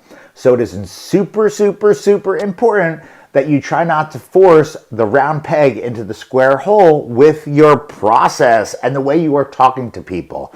I think it is important to be personal and to be flexible and to be accommodating and to be open to doing things differently. I want to use this analogy to kind of summarize this. Think of it this way. If you're talking to a 25-year-old couple that's never planned a wedding before in their lives, that everything is super overwhelming to them, that's one thing. You're going to talk to that couple very different than a couple that might be in their late 40s that already have kids, they've already been married and they're getting remarried. You're going to talk to them very different as well. And if you want to continue the conversation, think about it this way. You're going to talk to both of those sets of people or clients differently than you would be talking to a parent that's planning their Sweet 16 for their daughter. You need to know your audience, and you need to be able to adapt accordingly and make it personal as possible. Number 3 is kind of like a general rule for me, and I've talked about this for years in different ways and even here on YouTube, but it's really about shutting up and listen more. A lot of DJs like to talk. I get it, me too, right? But it is super important that once you establish that conversation and the conversation starts moving, that you allow the people that are in front of you to talk. It's important that you stop what you're doing and you listen with intent of what they are saying. Allow the people in front of you to speak. Allow them to share. Allow them to storytell. Allow them to elaborate on whatever it is they have in mind for this upcoming celebration that they are planning. And I think it is so important that you need to listen. Like legit, really, really, really, really, really, really listen. And even take notes if you're not really good at remembering things. Know your role and listen to what they're telling you, because if you take the time to listen, I guarantee you, you will find the secret sauce recipe for what they are looking for out of the experience. They're gonna tell you essentially what they're looking for out of the experience that you can help them with. And I think if you're able to listen, you're able to comprehend, you will be able to kind of steer the conversation in a way that kind of hits the sweet spot for them in the future. Number 4, it's all about having the right setup, the right tech, and the right environment around you. And just because we're still crawling out of this global pandemic, it doesn't mean that your business needs to stop. You as a DJ need to think, you need to be creative, and you need to kind of work through what you can do to operate your business underneath the circumstances of the world around you. And if you're not able to meet with people in person for whatever reason, think outside of what the past was and think of how you can use the tools that are available to you to slam dunk these meetings, even if they are virtual. Think of the processes of how you like to do things in the past and try to find tools to allow you to conduct business and to build from there in the same way.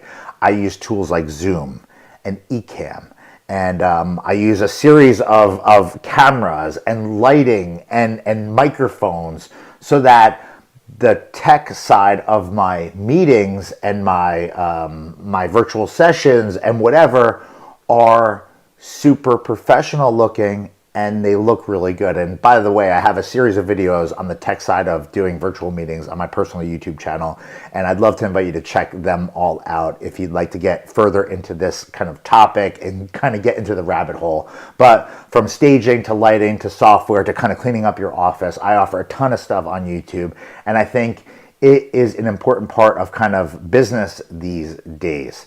I think investing in the tech, investing time and energy into determining what systems work best with the way that you do things will only set yourself up for success. And just because you have to kind of work within the framework of this pandemic and all the rules that surround it doesn't mean your business has to stop. That's the point here. So invest in tech, do your homework, and find tools to help you kind of give your message and deliver the message of your service, your brand, and all the things that you can do in a way that works for you and is easy for someone else to follow. And I promise it will only add to awesomeness in the future for you. Number 5 is all about the follow-up and doing whatever it is that you promise, right? So it is super important that you operate your business and you do whatever it is that you say you're going to do, because there's nothing worse for someone trying to plan or organize an event to be waiting for information and then to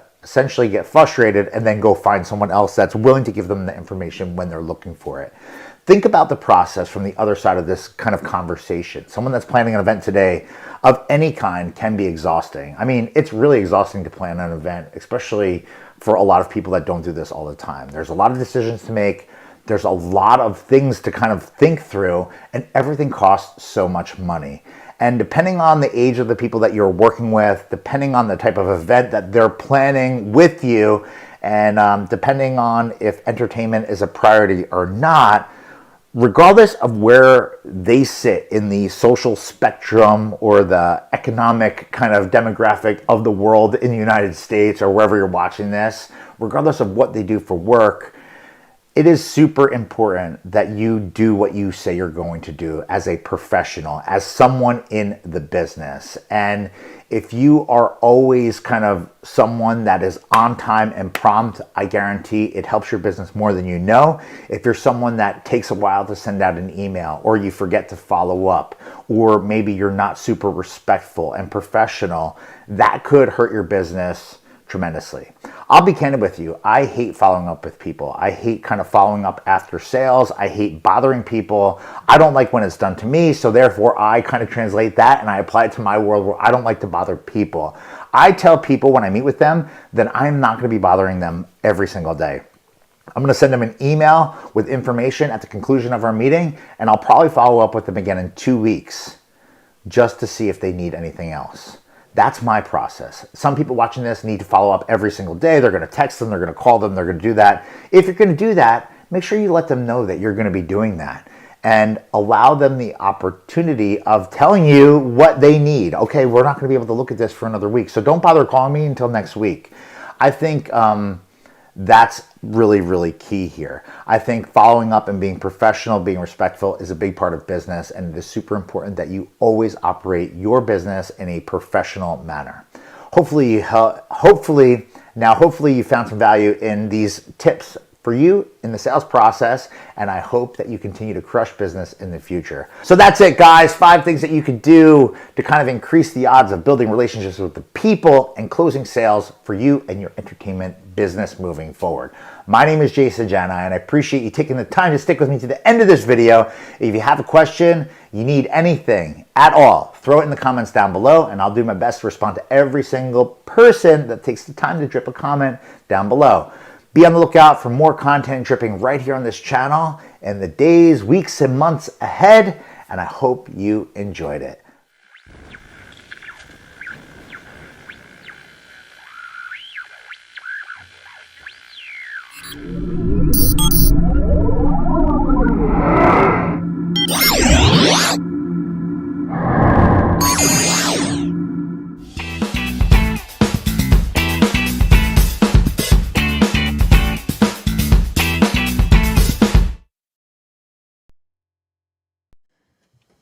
All right, Jason Jani there. For you guys, if you've never met Jason, Jason is another, and everyone on tonight's show is that giving person who's going to be there to help you and answer questions and such. Not many of them, though, will do an attire or wardrobe change between each break. I just want to say, you know, that's above and beyond. That is. But, you know, I think only MJ, but that's the only thing MJ will do for you. Like, he'll give you lots of information and he'll change clothes. Not in front of you, but when your back is turned, and there's another different jacket, different shirt. I see how that works. Won't take your request, but I will change shirts. Those jackets, though, and the story behind that, we had those made, I don't know, probably 4 or 5 years ago, and those jackets were probably the most popular jackets we ever everything there. They were just a really nice, and they turned out well. They looked good, and they're water resistant, and yeah. And when we went to go reorder, the new ones just weren't the same. It's just like, oh man, doesn't the company? Yeah, they changed the style. Yeah, it's not so cool. So my only complaint about these is that the wrist is a little tight for me because it has a bungee wrist. Oh yeah. No, mine has the strap. Mine's got a strap. Well, it has the strap too, but it also has the bungee wrist. See, I'm not skinny like you, Dan. Okay. I got man girth. Thanks. It's not called fat. It's called man girth. Okay. Okay. See, you're learning something all the time here on DJNTV. By the way, if you like, to hang out with us on Monday nights at 9 o'clock Eastern, Dan, MJ, and I get together and we hit the topic of the week, whatever that topic may be. Most of the time, it's really important because it's something I came up with, and it probably is dealing with playing 80s music at your events. But sometimes we get other topics too. I thought he was going to say we get together and hit the town, and I'm like, wait. Yeah, no, we tried that once, and then they wouldn't sell us funnel cakes or anything, so we went home and cried. But that's how. Wait a minute, no, because that's how we started the Irish pub. Was because the one year there was a group of us and we went there, and then the next year it was like we got everybody to come with us. Yeah, so, and that's something. If you guys, Atlantic City is in August, the DJ Expo, excuse me, and that's a big show. We get together there, and it looks like we'll be able to do that again. So kind of keep an eye out. We'll be talking more about what's going to happen. DJNTV crew usually gets together there. We've taken over the Irish pub the last couple of times that we were in Atlantic City, and I think Howie has a different spot in mind for this upcoming year. So he's going to get more information as we get closer. We know exactly what's going to be happening with the rules and such for DJ Expo. So we've got one presentation left. We got Mitch Taylor. This one's a little bit longer. This is our headliner of the night. Mitch is going to be talking. I'll give you the title here. Mitch is going to be talking about some of the perceived hurdles in connecting and selling. So he's going to be kind of digging into a little bit more of the selling of our services. So this is going to be a spot where you're going to want to take some notes, go back, rewind, watch it again a little bit later. This is going to be that seminar. It's going to be our main seminar of the night. Once we're done with that, so his presentation is going to last approximately 40 minutes. When you're done with that, then we're going to come back and we're going to do a drawing, but you're going to have to be in the YouTube chat room for the drawing. So make sure you get yourself back in that 40-minute time. If you need to step away, take a bathroom break.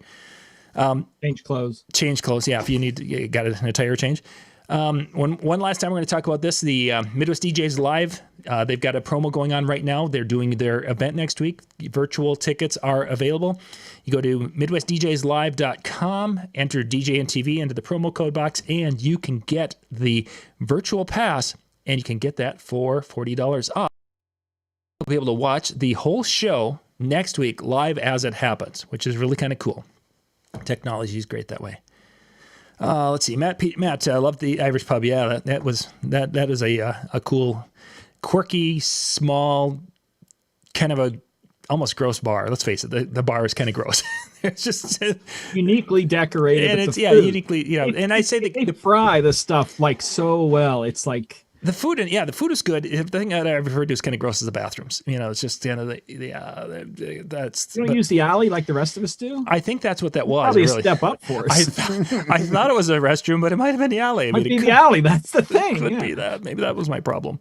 I went left and I should have gone right. I didn't. Yeah. So that's going to be coming up here in August. So let's see. We've got Mitch up next. Let's jump into Mitch, and then we'll be back, and then we'll do our drawing for tonight. So make sure to hang on out with us.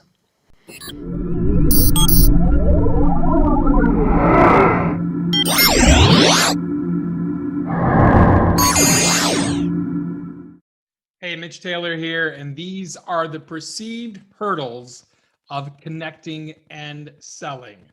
First off, let's talk about managing your time. How specifically do you do it? Now, I've learned a great deal about managing your time over the years, but one of the biggest nuggets that I got from a gentleman was from my friend, Matt Radicelli. Matt Radicelli is an amazing guy who knows a ton about business and Matt shared with me something years ago. One of his mantras, decline, delegate, do. And so in the spirit, if you will, of steal everything and make it your own, I kind of turned that into my own phrase, and I'm going to share that with you here now. The T3 lesson. First off, turn down. When you think about managing your time, you have to think about, what am I going to say no to be able to afford myself more time? Anything comes across your desk, anything comes across your phone calls, your calendar, whatever the case is, you want to be able to have an opportunity to turn it down first. That's one of the first things you want to think about. Is this something that I should do? Yes or no? Make the decision first to choose to turn it down. Think back in your life. Was there a time that you should have said no and you didn't? I have to bet that there probably is, and probably a choice that you may have regretted in the future. But again, now you know. Now you can use this 3-step process to truly define your time and get with a proper schedule of what you want out of life. So the first part of the 3-part T3 lesson, turn down. The second part is very simply transfer. Can you transfer it to somebody else? Is there someone on your team or someone you know that would be better served or better capable of taking care of the situation at hand? When should you transfer work? Transfer work if it's something that you don't enjoy doing. Transfer work when it's something that cannot fit in your schedule. Transfer work when you realize that you do have too much on your plate and you just can't reasonably be happy or get what you want done by taking the other task on. So you can choose to turn it down, or you can choose to transfer to someone else. So if you are saying, I'm not going to turn this down, we need to handle this, but I think someone else should be better suited for this, would be better suited for this, that's your opportunity to transfer it to somebody else. And finally, the third step in the process is to take on. And think about truly, when are you the right person for the job? That's a key component here to really get into the nuts and bolts and think about. If it's something you love to do, if it's something you're passionate about, if it's something that truly will make you more money or bring you more happiness or give you the freedom you want to have, that, my friend, is the right answer for you to take on the job, the task at hand that you've been presented with. Something else to think about in the hurdle of managing your time. This is one of the best quotes that I believe I have ever seen on the thought process of time. It's one a mentor, Mark Farrell, shared with me years ago, and I want to share that with you here now. Time is the school in which we learn. Time is the fire in which we burn. That's from Delmore Schwartz, an amazing poet, and something I think you really need to take to heart. None of us can stop time. It marches on. It waits for no man. And so what you need to do is choose, turn down, transfer, or take on when it comes to managing your own time. Quick action step for you here out of this portion of our time together today. What are 3 things on your plate right now that you can choose to turn down, to transfer, or to take on? I'll give you a second to think about it. Pause the video, write them down if you can. This is important. Don't just skim over this. The key is action step. Not a writing step, it's an action step. Pause the video. I'm serious. All right, we're back. Hurdle 2, communication. How do you do it? This is probably one of my favorite topics. Are all 5 of these people thinking or saying the same thing when they've been told the same thing? My guess is no. Because you can describe something to someone and they can think of something completely different from the person that is next to them. George Bernard Shaw had a great quote in regards to communication. The single biggest problem with communication is the illusion that it has taken place. How true is that, my friends? The key is communication has to be clear.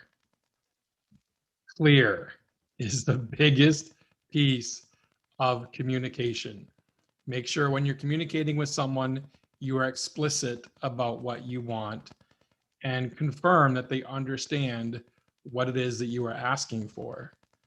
So let's dive into 3 marks of clear communication. Number 1, return their call.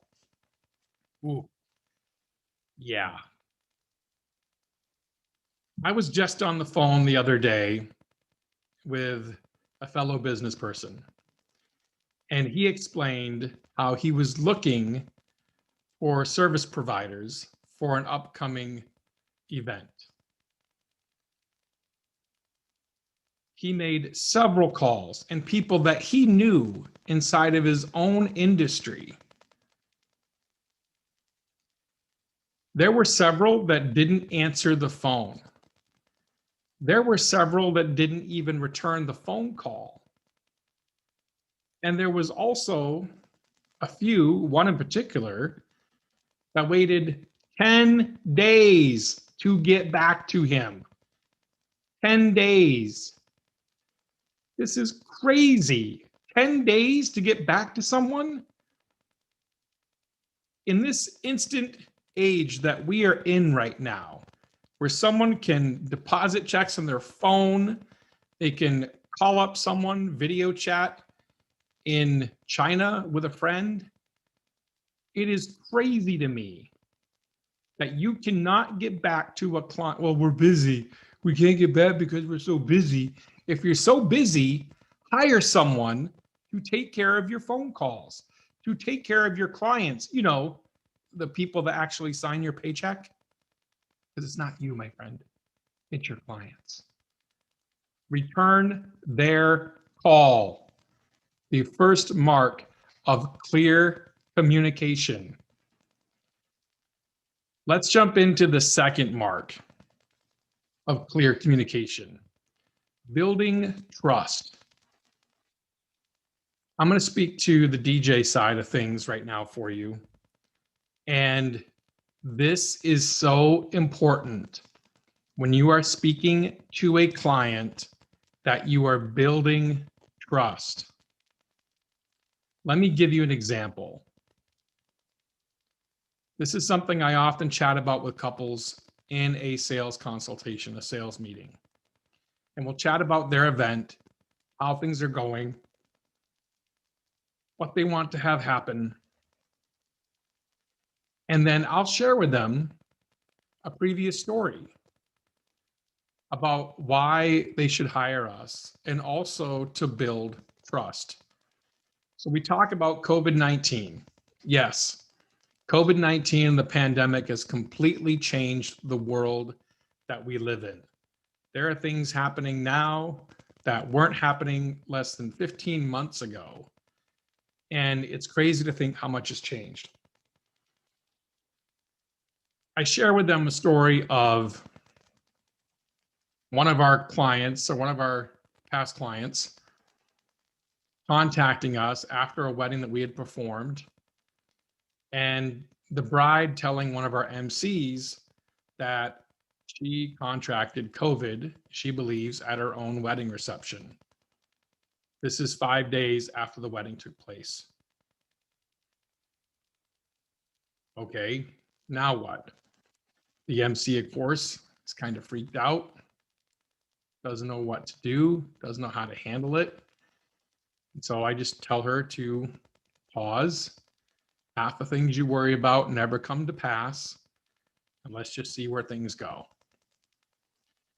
And so we get a phone call the next day from the health department telling us that that MC has to quarantine. How are we going to handle that? It's gonna be tough, right? And so now that MC has to quarantine. And the funny thing is, we were told by the health department that that MC has to quarantine literally 1 hour prior to when they were supposed to leave and go do a rehearsal. So now what happens to the bride for that weekend? How do we handle things? And so I'm having this conversation and talking to this current client, and we're discussing timelines versus scripts, how we create an event. And I explained a timeline is more of a external document that is sent off to the photographer, the caterer, the banquet manager, the videographer. So everyone's on the same page, same paragraph. I then explained to them that we have scripts as well, which is more of an internal document, kind of like a run of show that has any surprises, any other specific details, certain announcements if they want them made a certain way, you know, flash mobs of prizes and the groom's going to do this for the bride and she doesn't know, or things like that. And so I explained to them that in this situation that I just described to you earlier, how great it is that we actually have the opportunity to be able to be sure that that wedding can happen exactly how it should, even though we now need to remove the previous MC due to the fact that they have been told to quarantine by the local health department. So I immediately placed the phone call to the current client. The current client then goes ahead and has the conversation, picks up the phone. We talk to her I explain that someone else will be at her rehearsal for her, and we will make sure she is taken care of on her wedding day. She is now given a little bit of peace of mind because she knows that we have everything in place for a backup plan. Backup plans are crucial. And so when I'm sharing the story and building trust with the client I'm in a sales meeting with, it helps give them peace of mind because I'm able to ensure that everything is going to happen how they want it to happen, that we have been there and done that, and we build the trust with the client up front because they know we have everything in place. We go beyond just creating a timeline, but create an internal script, which can then be transferred to someone else if the need arises. So I ask you, my friend, what's your backup plan? Do you have a backup plan currently? And so many of you will say, oh, I got backup equipment. That's great. I'm glad you do. Is it there on site? Backup music. That's great. Is it there on site? Backup talent. Do you have backup talent? One of the big frustrations is a couple getting a phone call and a DJ bailing on them. Don't be that guy. Have backup plans in place. And now I encourage you to go beyond just average with a one-sheet timeline that has the songs on it and an order of events, but get specific. Maybe you're not a multi-talent company like us, like Tailored Weddings is. Maybe you're a single op. I've been there too. So network with other pros in your area. Have backup documents ready to be able to send at a moment's notice so that your clients are taken care of. They're not going to turn around and badmouth you. Is the equipment all the same? Well, maybe not in that case, but hopefully you work with other like professionals that have similar equipment. Is the music all the same? That might be a challenge as well, depending on music library and the other backup person keeping up. But it's a conversation to have. The ultimate goal here is for your own reputation to be taken care of. That's the ultimate goal. Do you have a backup plan for all of your events? What's the backup equipment? What's the backup music? What's the backup talent? Even most important. That bride for the following weekend was completely taken care of because we do have backup talent available and on call, ready to go, just in case for each and every wedding day. I encourage you, really strongly think about a backup plan for every event and know what's going to happen and have that plan of action ready to be executed at any given time should the need arise. I want to share another backup plan for you thought process here, and that's power. I remember performing a wedding reception years ago in a very remote location in Wisconsin. And upon heading out to the venue that morning, I always check the radar in advance. And we saw that there was major thunderstorms, severe thunderstorms, chance that afternoon, that evening. I brought extra battery backup for power that day. And I'm very grateful that I did because we managed to dodge the raindrops during the ceremony, bring everybody inside as we start the reception. It's pouring rain. And then finally, we get the special dances underway and taken care of. No sooner than 5 to 10 minutes into open dancing, a thunderstorm comes through, knocks out power to the whole resort. Now what? I sent my assistant outside to grab our battery packs, got them in, got them up and running within 5 minutes, and the bartenders come running in and basically, how are you playing music? And I said, we brought our own power. And we kept going. Now, in a very remote location like that, you don't have time to go back to your office and get backup power source or generator rental. We're in the middle of nowhere. If I had not had the foresight to bring backup power to that event and double it, that event doesn't go as long as it possibly could. And what you have to realize in regards to your backup plans for everything, this is a one-shot deal. There are no take twos. The photographer can go back and edit in Photoshop. The caterer can go back and fix a plate of food. We're live. We're going without a net. So it has to be right the first time. And there's very little chance for mistakes.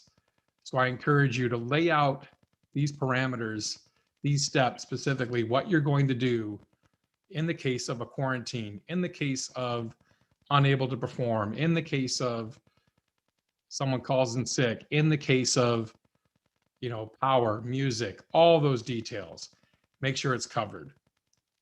That, my friends, is real communication and building trust with a current client when they realize that you are the expert and you got this and you will ensure that their event is exactly what it should be. Let's jump to number 3 for communication. And that is make it easy for them. We talked about just answering the phone, right? But why make your clients jump through hoops? Let's make it stupid simple for people to do business with you as much as possible. I'm going to chat about a few of these icons on the screen here. The first one is a QR code and a way to schedule a meeting. Are you using QR codes to allow clients to schedule meetings at your bridal shows? Now, QR codes came out years ago, and everyone's like, what are we doing with this? Like, what is this used for? And it wasn't until, ironically, the pandemic, where all of a sudden, most restaurants went to a contactless menu with QR codes. And so you open your camera on your phone, you scan it. How can we apply that to us in our business? Simple. If you're doing a bridal show, give them an opportunity to be able to schedule a meeting right from their phone. Easy peasy. Give them an opportunity to schedule a meeting right from your website or your Facebook page or your Instagram. Easy to do with services such as Schedule Once or Calendly. Calendly is what I prefer to use currently after having been with Schedule Once for quite some time. But this is an easy way. Not only can you have it schedule sales meetings for you, for your clients, you can also utilize it for the hiring process of your DJs. You can also utilize it for being able to schedule planning meetings for your talent. This is so important that you make it easy for your clients to do business with you. Don't sit there and play the phone call game back and forth. Well, when are you available? Or the email.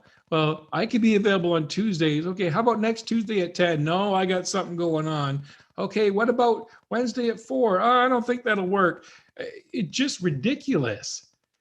Give people an opportunity, leverage the technology that currently exists, and make it easy for them to do business with you.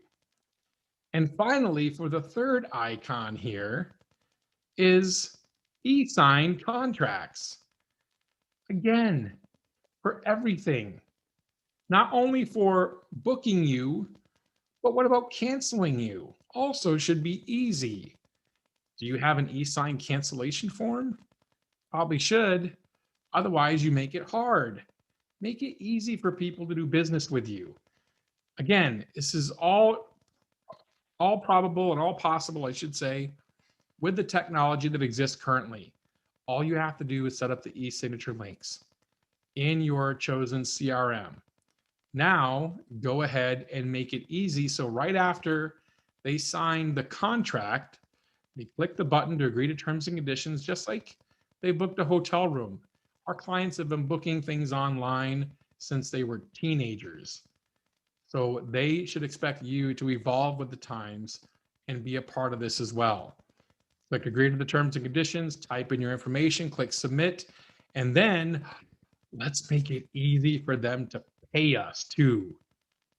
Why make them print off an agreement, grab an envelope, write an address, grab a stamp, put their return address in the top, or grab a sticker, go to the mailbox, drop in the mailbox, then you have to wait for your money and wait for a contract. That just takes way too long. It's foolish. There is no reason in the year we are in for anyone to not be able to make it easy for someone to do business with them now. So very simply, once they e-sign that agreement, have them send it over, or have them get sent to a link where they can make a payment right there via credit or debit card, or potentially even e-check. Make it easy for your clients to do business with you. So the 3 marks, again, of clear communication.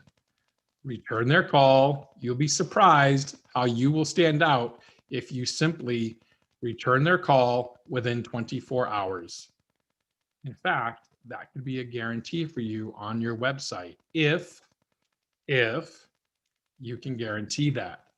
Build trust with your clients by sharing stories that position you as the expert in your marketplace. This is so important to do. And finally, find new ways to make it easy for them to do business with you. I'm going to give you a bonus one. A bonus way to make it easy for your clients.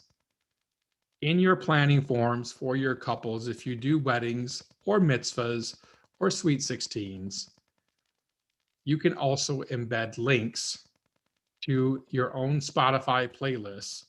So if they need help with a certain song for that part, all they have to do is click the link below, boom, opens up a separate window, and now they have those songs right there that they can reference, listen to while they're filling out your planning forms. Again, make it easy for your clients to do business with you. Let's talk about hurdle number 3, building relationships and the perceived hurdles of connecting and selling. How do you do it in today's day and age of building relationships? Well, BNI is an organization that I'm a part of here locally. We have a great chapter that has been involved in several different fundraisers and area events, and lots of great people to refer business to. This is from a local Pulling for Honor event we did for UP Honor Flight, where we're able to honor veterans and bring them back to Washington, D.C. to pay their respects to their fallen heroes on the battlefield, of those that they fought with in those wars. It's a beautiful project. It's a way we can give back together as an organization and also help support our community. But I want to share with you specifically about the building relationships part of BNI. And BNI, again, is a global organization, Business Networking International, that allows you to really connect with the fellow professionals in your area. Now, when most people think of insurance, they think of a guy like this. Hey, I'm going to get you the best rates I get. Or you think of, oh, I got to pay this deductible and I'll get you a better rate. Or you think of Geico and you think of the lizard on TV, right? Well, here's the thing. 1-800 voice jail is not going to be there for you like your local people will. So I encourage you, build relationships wherever you can, and especially in organizations such as BNI. This is my friend John Luft. John Luft is my insurance agent here locally. And many of you know or may know that my wife and I bought a house on Lake Michigan a couple years back. And we went through a very extensive remodel when we did. So much so that we had our furnace in our crawl space, and long stories regarding all of this. But suffice it to say that January of 2020, if this wasn't a sign of what was to come, January of 20, I guess it was actually December of 19, almost January of 2020, we had a crawl space, our crawl space flooded. Our sump pump stopped working, our crawl space is flooded. So what did I do? I called my insurance agent. I told him what was going on. Now, this is over the holidays, mind you, that week in between Christmas and New Year's, you know, when nobody answers their phone and nothing really gets done and people are out of the office because they're on vacation or holiday break, right? So here I am panicking as the husband. We have 1.5 feet of water in our 3-foot tall crawl space and no heat because, oh yeah, the furnace is in the crawl space and it's the end of December, so it's cold. So my wife and I are starting to get space heaters out, get things plugged in, starting to heat up the house a little bit, and it's crazy. And I left a voicemail for John because it said his office was closed. And I'm like, well, hopefully he gets it the next day and gets a hold of us the next day. 15 minutes later, John calls me back. He escalates the whole situation up to corporate in Lower Michigan. They get on the horn with me, ask if we need a place to stay. I tell them no. We just got, electric heaters around the house and we're going to make the best we can for the situation. Not only did John return the phone call within 15 minutes, see, building trust, returning phone calls, clear communication. He escalated up the ladder for us. And not only did he do all of that, my friends, John went the extra mile with amazing customer service by showing up that day with 2 pizzas for us. He showed up at my doorstep of my house that evening with 2 pizzas for us. If that's not great customer service, I don't know what is. I implore you, find ways to give first. That is one of the 10 A's of B&I, Giver's Gain. John leads that every single day. I can't begin to tell you what that meant and how much he has earned a loyal fan for life with what he did for my wife and I. We were able to get a small insurance claim processed and put through.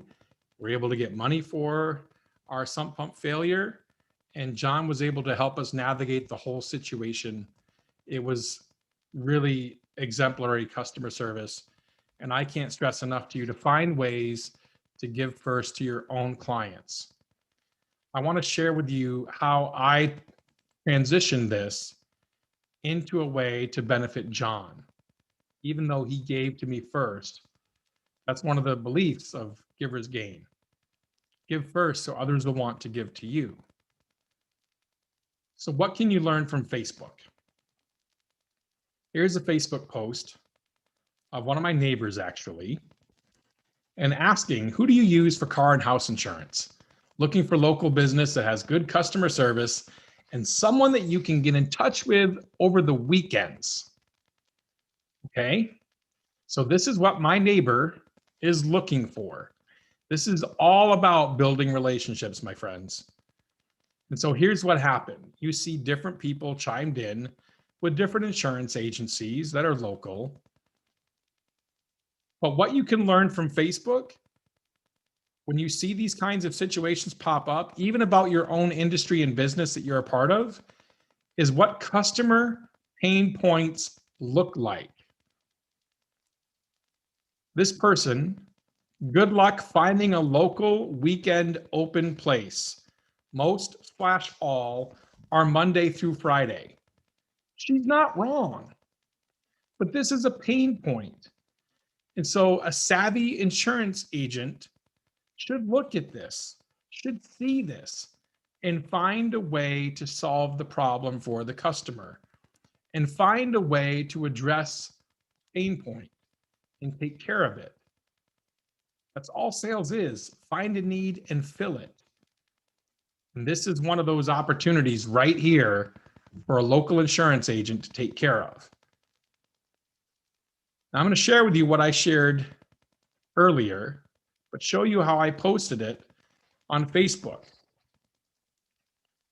And I told her, so let me tell you about my friend John Luff from Luft Insurance. Late last December, our crawl space flooded and knocked out the furnace, so our whole house was without heat. I called John, and his voicemail at the office was closed. He returned the phone call within 15 minutes during off hours to take care of us, his clients. He pushed us up the ladder to ensure we got a claim filed right away and was extremely helpful in getting us taken care of during that time of year between Christmas and New Year's when basically everyone is on vacation, it seems. Not only that, he showed up that evening at our doorstep with 2 pizzas just to check on us and see how things were going and if we were okay. That's not customer service. I don't know what is. John Luft of Luft Insurance is a straight shooter who truly cares about his clients. Highly recommended. You see like, love, wow at the bottom. More on that in a second. Now, what did I cause next? I caused other people to jump on. I caused other people to comment about John and what he does. I caused reactions and actions. That is the key to building relationships in today's day and age.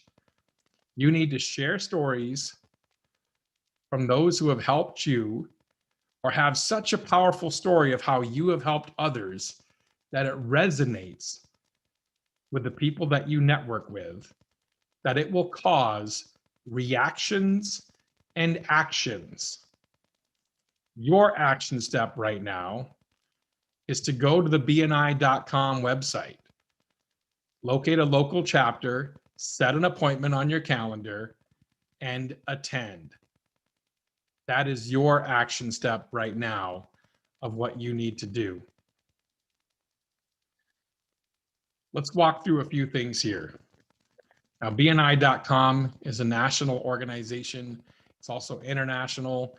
If you're in the States, BNI.com. If you're in Canada, BNICanada.ca. You can find your country right there on the BNI website. But I encourage you to take these steps when building relationships. Build it by giving first. Step number 2, use storytelling when giving a referral. Nothing is more powerful than a story. I gave you a few different stories here today in regards to our time together, in regards to building trust, in regards to returning calls, in regards to an insurance agent who went the extra mile for his client. Stories will cut through the clutter of advertising and marketing and all those messages and will resonate with your audience. Why? Because they're real, because it's human to human. And that is how you connect and sell in today's day and age. And don't forget that your stories should also cause reactions and actions. Stories should cause reactions and actions. A reaction from a standpoint of, oh my goodness, that is crazy. Or, oh my gosh, they really went the extra mile for you. Or, oh my gosh, I can't believe they did that. It needs to cause a guttural reaction and then cause someone to take action, to call you. So when people are referring you, That's what you need. Stories that will sell by causing reactions and actions.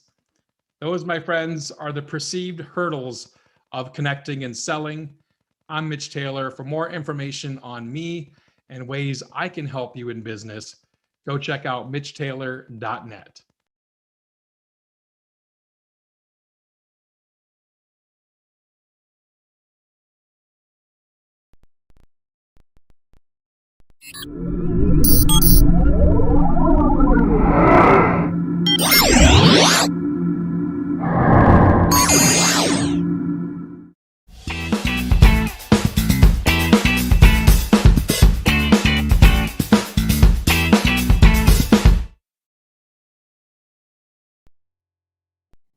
Here we are. Yes, we're now back live again. Oh, goodness, sometimes The fourth time's the charm. It's weird when a person's been streaming for a long period of time and you're playing different video clips back and forth. It's like the software has to stop and think about, okay, do I want to segue to the next video, or should we just have Mitch on here a little bit longer? It's like, but he's paused. It doesn't make. It's going to autoplay again. Yeah, it's going to. I guys have no idea when we do these shows how many things we have open, buttons we have to press, stuff we're watching, timers we're running. Yeah, all these little things to make it happen. So, okay, so we're going to give away from this video, because this is going to extend beyond tonight, because some of you are going to watch some are watching this the next day. So let's see, Thursday is, well, let's go to Friday at the end of the day. So you have to do this before Friday. And what you're going to do is you're going to send an email to me, john@discjockeynews.com, but it has to contain these two words. One word MJ is going to pick, and one word Dan is going to pick. So MJ, what is your word that they need to have in this email? Linoleum. Linoleum. Come on, give it to something you can spell. They have to check it, because we will be grading on spelling. No. I'm going to say, if it even phonetically looks like linoleum, I would accept that. Okay, well, we'll have to go. If it's not spelled right, then I'm going to run it past MJ. It can be La Noel UM. I don't even care. You just want it. Linoleum. Yeah, and try to say that. Let's see. Okay, so that's one of the two words that you must have in that email in order to be registered for the drawing. We're going to be giving away a $100 gift certificate to NLFX Pro. And we're going to put the winner is going to be in the Sunday email. So if you go out to discjockeynews.com, you can sign up for the email if you don't get that, and then you will see who the winner is. It will be in that Sunday email. Dan, what's your word that they must have in that email? The word is pineapple. Pineapple. So you want your linoleum pineapples for this contest. You have to send this email to me, john@discjockeynews.com. It has to get to me by Friday, because Saturday we get everything ready for Sunday and such. So I'm not going to do it Saturday night. So if you get it after Friday, it's not going to count. Between now and Friday, send it in, and I'll put all those in. We'll do a drawing Saturday morning here and give away a $100 gift certificate to NLFX Pro. Then you guys can see it in the Sunday email. So outfits, yes, the outfits are changing. That's right. MJ is now in our final one. This is our convention coverage shirt that we have for DJNTV or Disc Jockey News. And not only does it have the little pocket insignia, but MJ, does yours have the in the back too? What? I don't even. Sure. I've never looked at the right back. here. Yes. Yes, that little Disc Jockey News, if you guys have ever done it. Does it say? Does it say kick me? No, it says kick me, it doesn't says it? Disc Jockey News across the back. And Okay. that little thing we've done that with all of our convention coverage shirts, because more people see the back of you as you're working and are like, oh, hey, it's the crew from the Disc Jockey News, so that we can handy band whatever show we're covering. So that was kind of a little learning shirt, thing. if you see me at the expo, any expo, this is what I'm wearing usually, trying to have a collar and try to look professional. And as I stand there and joke about some device doing something great, like taking that playlist and playing those songs on automatically. Or there is a video out there somewhere that John took of me where I was messing around with the PT1 is the little tiny scratch thing, and I'm scratching on it, and the fader knob flies across. He's like filming, and it goes off, and I'm like, oh, right back. I remember that one. Yeah, that happened. So next, you guys can go out to, let's see if I have it. Yes, I've got the chill room information. Howie is going to be hosting the chill room tonight here, and it's out at djntv.com/chill. The Monday nights after our other shows are done, Howie hangs out in a chill room, and sometimes they do a recording of a show, and then it's hangout time. But tonight will probably be kind of a hangout time, and then if Howie wants to do a little recording, that's up to him this evening. But go out there. This is kind of that hallway talk for the rest of the evening, and you guys can go and share and stories and the thoughts of what you picked up from tonight, whatever it is. This is that time to connect with other DJs. So enjoy. Anything else, gentlemen? I'm back Wednesday night. Good. With last week we did music. This week we're doing mixing, so it'll be mixing things Wednesday night, and then I'm also going to follow that up with a live mix on Twitch because I need to practice. Yeah, there is that. And yeah, tomorrow night, Tuesday night with Ben Stowe, we are off this week. Ben's traveling, so we won't have a show. In the chill room tomorrow night, Jay and Brian will be there after 10 o'clock Eastern. You can bounce out to that. And I think that's about it. Yeah, I don't think there's anything else. And then, of course, our next one is coming up in May 17th. It's going to be featuring Jim Cerrone as our main speaker that night. So we're looking ahead and getting ready for that one. So I think we've covered the bases, guys. I think we have. Excellent. I'm out of shirts, so we have to be done. We're done now. Otherwise it goes to Weekend Handyman after this, and then I got a few of those, and then we'll just kind of continuing on to. Plan to be back with us next Monday night, 9 o'clock Eastern. MJ, Dan, and I will be back, and we'll be covering some important topic. I mean, it could be earth shattering. Actually, we might have to talk about the Falcon and Winter Soldier and getting our opinions on it. Have you guys watched? I gotta get caught up. Yeah, that's what we're in that boat too. But I just watched 5 as far as I went. I haven't gotten the final one yet. Yeah, the final one's coming out Friday, so we've got the last 3 to watch, so we're gonna binge. The kids are like so fired up. Okay, so we stopped after the second one, and then we went back and watched. We went and had to watch Winter Soldier, Captain America: Winter Soldier, and then we had to watch Civil War to get the understanding, because okay, kids, you're not going to get the next, and then they watch that one and they're like, oh, this is so good now that we have a backstory. I'm not watching the Loki one because I've never been a fan of Loki, so I'm not even getting invested in that. Yeah. I just think it's fun, like, to see Owen Wilson in there in the mix with it. It should be good. Yeah, should be an interesting time. So anyway, catch us next Monday night at 9 o'clock Eastern, and we will see you then. Good night, everybody. Thanks for being with us.